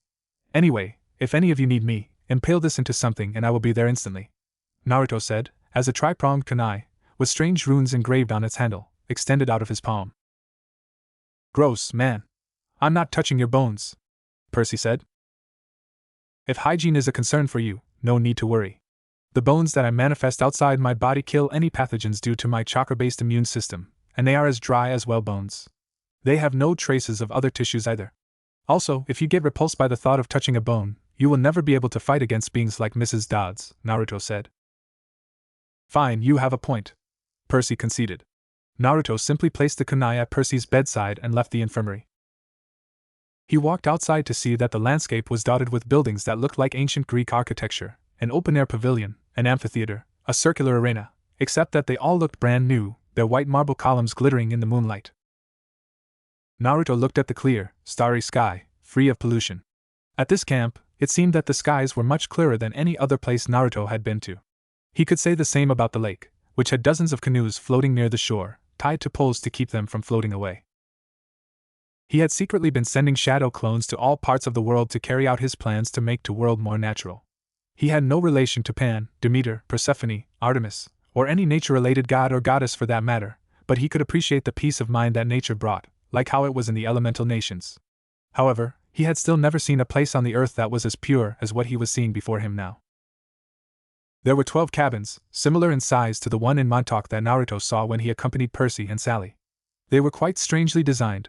One was shaped like a white marble bank, another looked as if it was made of pure gold, another was a similar one, but silver instead, another had grapevines draped around it, and so on. In the middle, there was a hearth, which was being tended to by a young girl who appeared to be around the age of 8.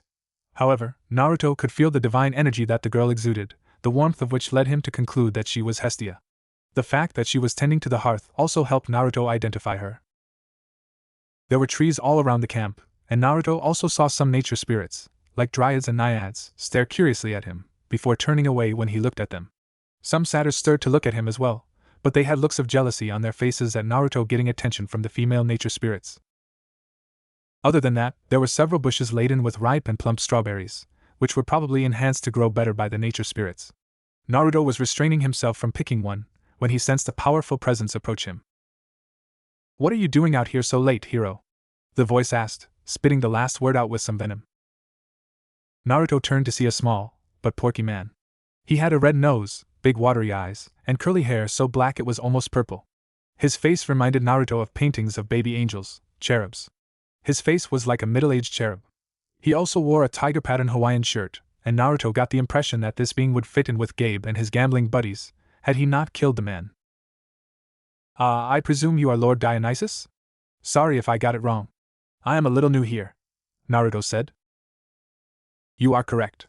I am quite impressed. None of the dunderheads in this blasted camp was able to guess my identity on their first try so far. Perhaps you might make things more interesting around here," Dionysus said. "No offense, but I don't believe that you gods approach demigods as a social visit. Why are you here?" Naruto asked. Straight to the point, I see. I like you, kid. But make sure you are a bit more respectful next time, or I will turn you into an Atlantic bottlenose dolphin," Dionysus said. "You won't be able to," Naruto asserted. "Oh, are you challenging me? I am resisting the temptation of turning you into one right now. Don't test my patience, boy," Dionysus sneered. "You can try, but you will fail," Naruto said with a shrug. "That's it. Feel my wrath now, boy. I don't care what your godly parent says next," Dionysus said furiously, his eyes blazing with purple flames. He directed his magical energy at Naruto, who stared unflinchingly. However, nothing happened to Naruto, puzzling Dionysus. "You! What are you, boy? A mere demigod must not be able to remain unaffected by my curse," Dionysus yelled. Naruto was surprised at the weakness of Dionysus' curse. He felt a slight tingle in his chakra network that was trying to force a transformation jutsu, but Naruto quickly disrupted it and returned his chakra to normal. "I am a demigod, and you don't need to worry, as I will be an ally of the gods, but I do not take well to threats. If you gods try to threaten me to make me serve you, you may consider my allegiance to you all terminated. You and the other gods have become far too comfortable having the demigods wrapped around your fingers, unable to choose their path in life. Any suggestions or ideas that demigods gave were snuffed out by all of your superiority complexes. The gods seem to have this perception that just because they are older and more experienced, demigods should bow to them. No, in order to keep me on your side, we must have a mutual respect between each other. Am I understood?" Naruto questioned seriously. Dionysus had to take a moment to calm himself after Naruto's display of dominance. "How am I supposed to know that you could add much value by being our ally?" Dionysus asked. "Perhaps a spar between us will serve as a demonstration. A fair warning though, I killed the Fates with ease, so that should give you an idea of what kind of power I possess," Naruto said. "The Fates? What? That's impossible," Dionysus said angrily. "Perhaps you could confirm this if you have some sort of means to contact them?" Naruto suggested. Dionysus quickly iris messaged the Fates, as he called Clotho. However, the iris message failed. No, this can't be happening. The iris message system must be having a glitch, or something. Let us spar. I will see your abilities for myself, Dionysus commanded. As you wish, Naruto said as he put his palm on Dionysus' shoulder, and before he could react, the both of them were sucked into the Kamui dimension. What is this place? Dionysus asked. Welcome to my personal Kamui dimension. While fighting here, we will be able to use the full extent of our abilities without worrying about collateral damage, Naruto said. Dionysus gulped at this show of ability by Naruto. Just how many more abilities did this brat have? However, he assumed his stance and prepared for this fight. He would have to take this seriously. When Dionysus took a stance that showed that he probably never fought a hand-to-hand battle before, Naruto almost laughed, but his years of practice controlling his emotions kept his face relaxed and stoic. Alright, Dionysus, let's dance, Naruto said as he launched himself towards Dionysus at about a quarter of his full speed. Dionysus did not even see him move, until Naruto appeared right in front of him and his right foot came crashing into his abdomen. Dionysus hacked out golden ichor as he went flying towards a wall. He crashed into it, leaving a deep crater. Damn, this kid punches as hard as father, Dionysus grunted. However, he was given no time to recover as was that a bone? A bone was about to pierce his chest. Dionysus quickly took to the air as he used his ability to levitate, in order to escape the bone blade. He was a god, but he could still feel pain. It is quite the unpleasant experience. He collected his energy at his mouth, as he expelled a vast amount of purple flame towards Naruto. Naruto mirrored his actions by unleashing a sea of flames himself. Fire release, great flame demolition, he called as he held his hands together in a horse hand seal. Dionysus was stunned, as this demigod easily countered one of his best fire attacks. However, he did not have time to get over his shock as a spine whip. What the hell was up with this kid's abilities? He shook his head as he flew higher to avoid the whip. However, before he could think of a counterattack, the boy appeared behind him and held him in a full Nelson. Before Dionysus could escape, the one holding him, who was actually a shadow clone of Naruto's, became covered in a bone armor. However, Dionysus did not expect the next move.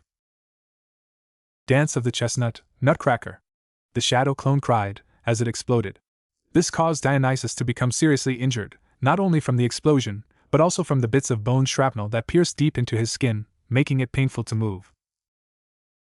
However, Dionysus was not done yet. He wiped some ichor that dripped from his mouth, before holding his hands forward. Massive trees emerged from the ground and attempted to ensnare Naruto, whose actual body had been detected by Dionysus, in their branches. Lightning release, electromagnetic murder, Naruto muttered, frying the trees to a crispy ash with thousands of volts of electricity. Dionysus' eyes widened in shock. His lightning is almost as strong as Father's master bolt. How is he even able to use Father's domain? Dionysus thought to himself, as Naruto appeared a few feet in front of him. A wood user. This will be a treat for you, Shodame-sama, Naruto said, as he made the tiger, snake, dog, and dragon hand seals. Impure world, reincarnation, Naruto called flamboyantly, as a coffin raised from the ground. All that work to summon a public toilet stall out of the ground? Dionysus asked incredulously. Naruto ignored him as the coffin door opened to reveal a tall, dark-haired man dressed in old samurai armor. However, his most prominent features were the strange cracks that ran across his skin. Welcome to the world of the living, Shodame-sama, Naruto said respectfully, as the man opened his eyes to reveal a black scara. In fact, even his natural iris color was also close to black, making it seem like each of his eyeballs were entirely black. Rather creepy, Dionysus would comment if someone asked him. Naruto-kun, have you been keeping peace in the world like you said? The man from the coffin, Hashirama Senju, asked lightheartedly. Dionysus was shocked that this man was just making light conversation in the middle of the battle. I have arranged a system to maintain it, but we have more important matters to attend to. This man is a wood user. Perhaps you would like to test yourself against another wood user? Naruto asked. Naruto was simply toying with Dionysus, by showing him so many of the cards he had in his hand to make him pay dearly if he angered him. He would show Dionysus that he would work for the gods, but for all practical purposes, the gods were his bitches. Wow, how interesting. A descendant of mine? Hashirama asked. No, not really, but he is capable of using the infamous wood release ability, Naruto said.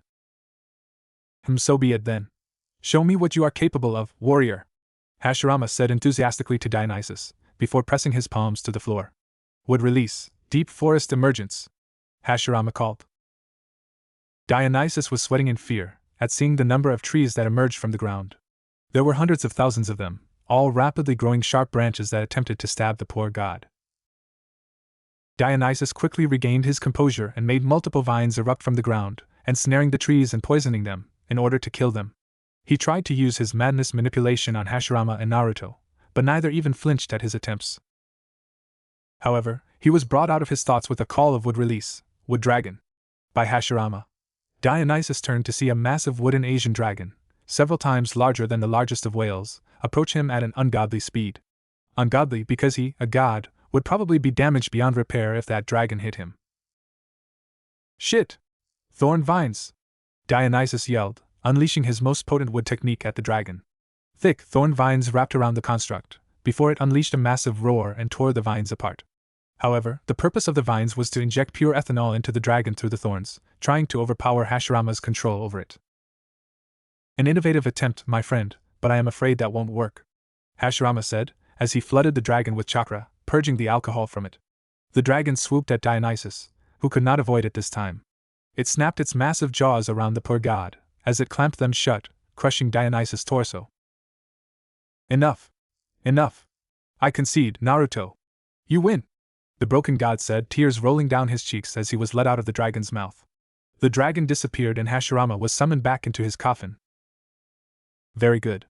And if you try anything with or without the other gods to attempt harming me in any way, shape, or form, I will make you fade, Dionysus. Am I clear?" Naruto asked. "Yes. Yes, you are. I am sorry for doubting you. You will have my respect from now on," Dionysus cried. "Perfect. Now let me heal you," Naruto said. Dionysus looked up hopefully, as Naruto made a few hand seals and chanted sage art, healing fox flames. All of Dionysus' injuries healed within seconds. Naruto held his hand out and guided his bone shrapnel, which were still embedded in Dionysus' body, out and destroyed them with fire manipulation. Dionysus was amazed at everything he witnessed so far. His father would get annihilated by this boy, no man, if he tried anything funny against him. Dionysus was a little confused by the chat that Naruto had with Hashirama, but he decided to save the question for another time. Naruto then put his palm on Dionysus' shoulder, warping the both of them out of the Kamiya dimension.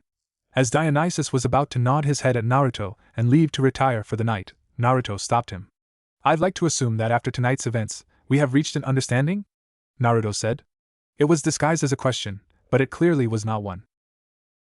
Dionysus nodded and said, "You know, I was only going to warn you about the cleaning harpies at Camp Half-Blood that could attack you if you wander around in the night, but after everything that happened, I think you can handle yourself.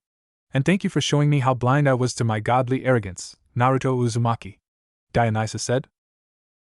Naruto smiled and nodded, as he took a deep breath and thought of what life would have in store for him next, before taking a seat and gazing at the stars. "Beautiful, isn't it?" said a melodious, but childish voice from behind him. Of course, Naruto had noticed the speaker arrive through his sensory abilities, but he decided to allow this person to approach him, as he felt no malice from her intentions. "Hello, Lady Hestia. Nice to meet you," Naruto said as the girl smiled mischievously. Naruto continued to gaze at the sky as a childlike hand ran through his black locks, which were somehow both silky and spiky. The hand in question, of course, belonged to our favorite goddess, the kind and loving Hestia. It was quite an odd sight to see an apparent 12-year-old resting his head on an apparent 8-year-old's lap, but it was well past curfew, so only the nature spirits watched the interaction. How had Naruto allowed himself to be in such a compromising position? Well. Flashback, about 10 minutes ago. "Hello, Lady Hestia, nice to meet you," Naruto said, as the apparent 8-year-old girl smiled mischievously. "The other demigods make this more fun for me, asking me who I am and all that. You guessed correctly on your first try. No fair," Hestia said, her expression morphing into a childish pout. Naruto did not know what to make of this action. Apologies, I guess?" he said unsurely. Naruto knew his meeting with Dionysus had not gone well. He wanted to have peaceful interactions with the gods, but it seemed the gods did not take it well if he told them the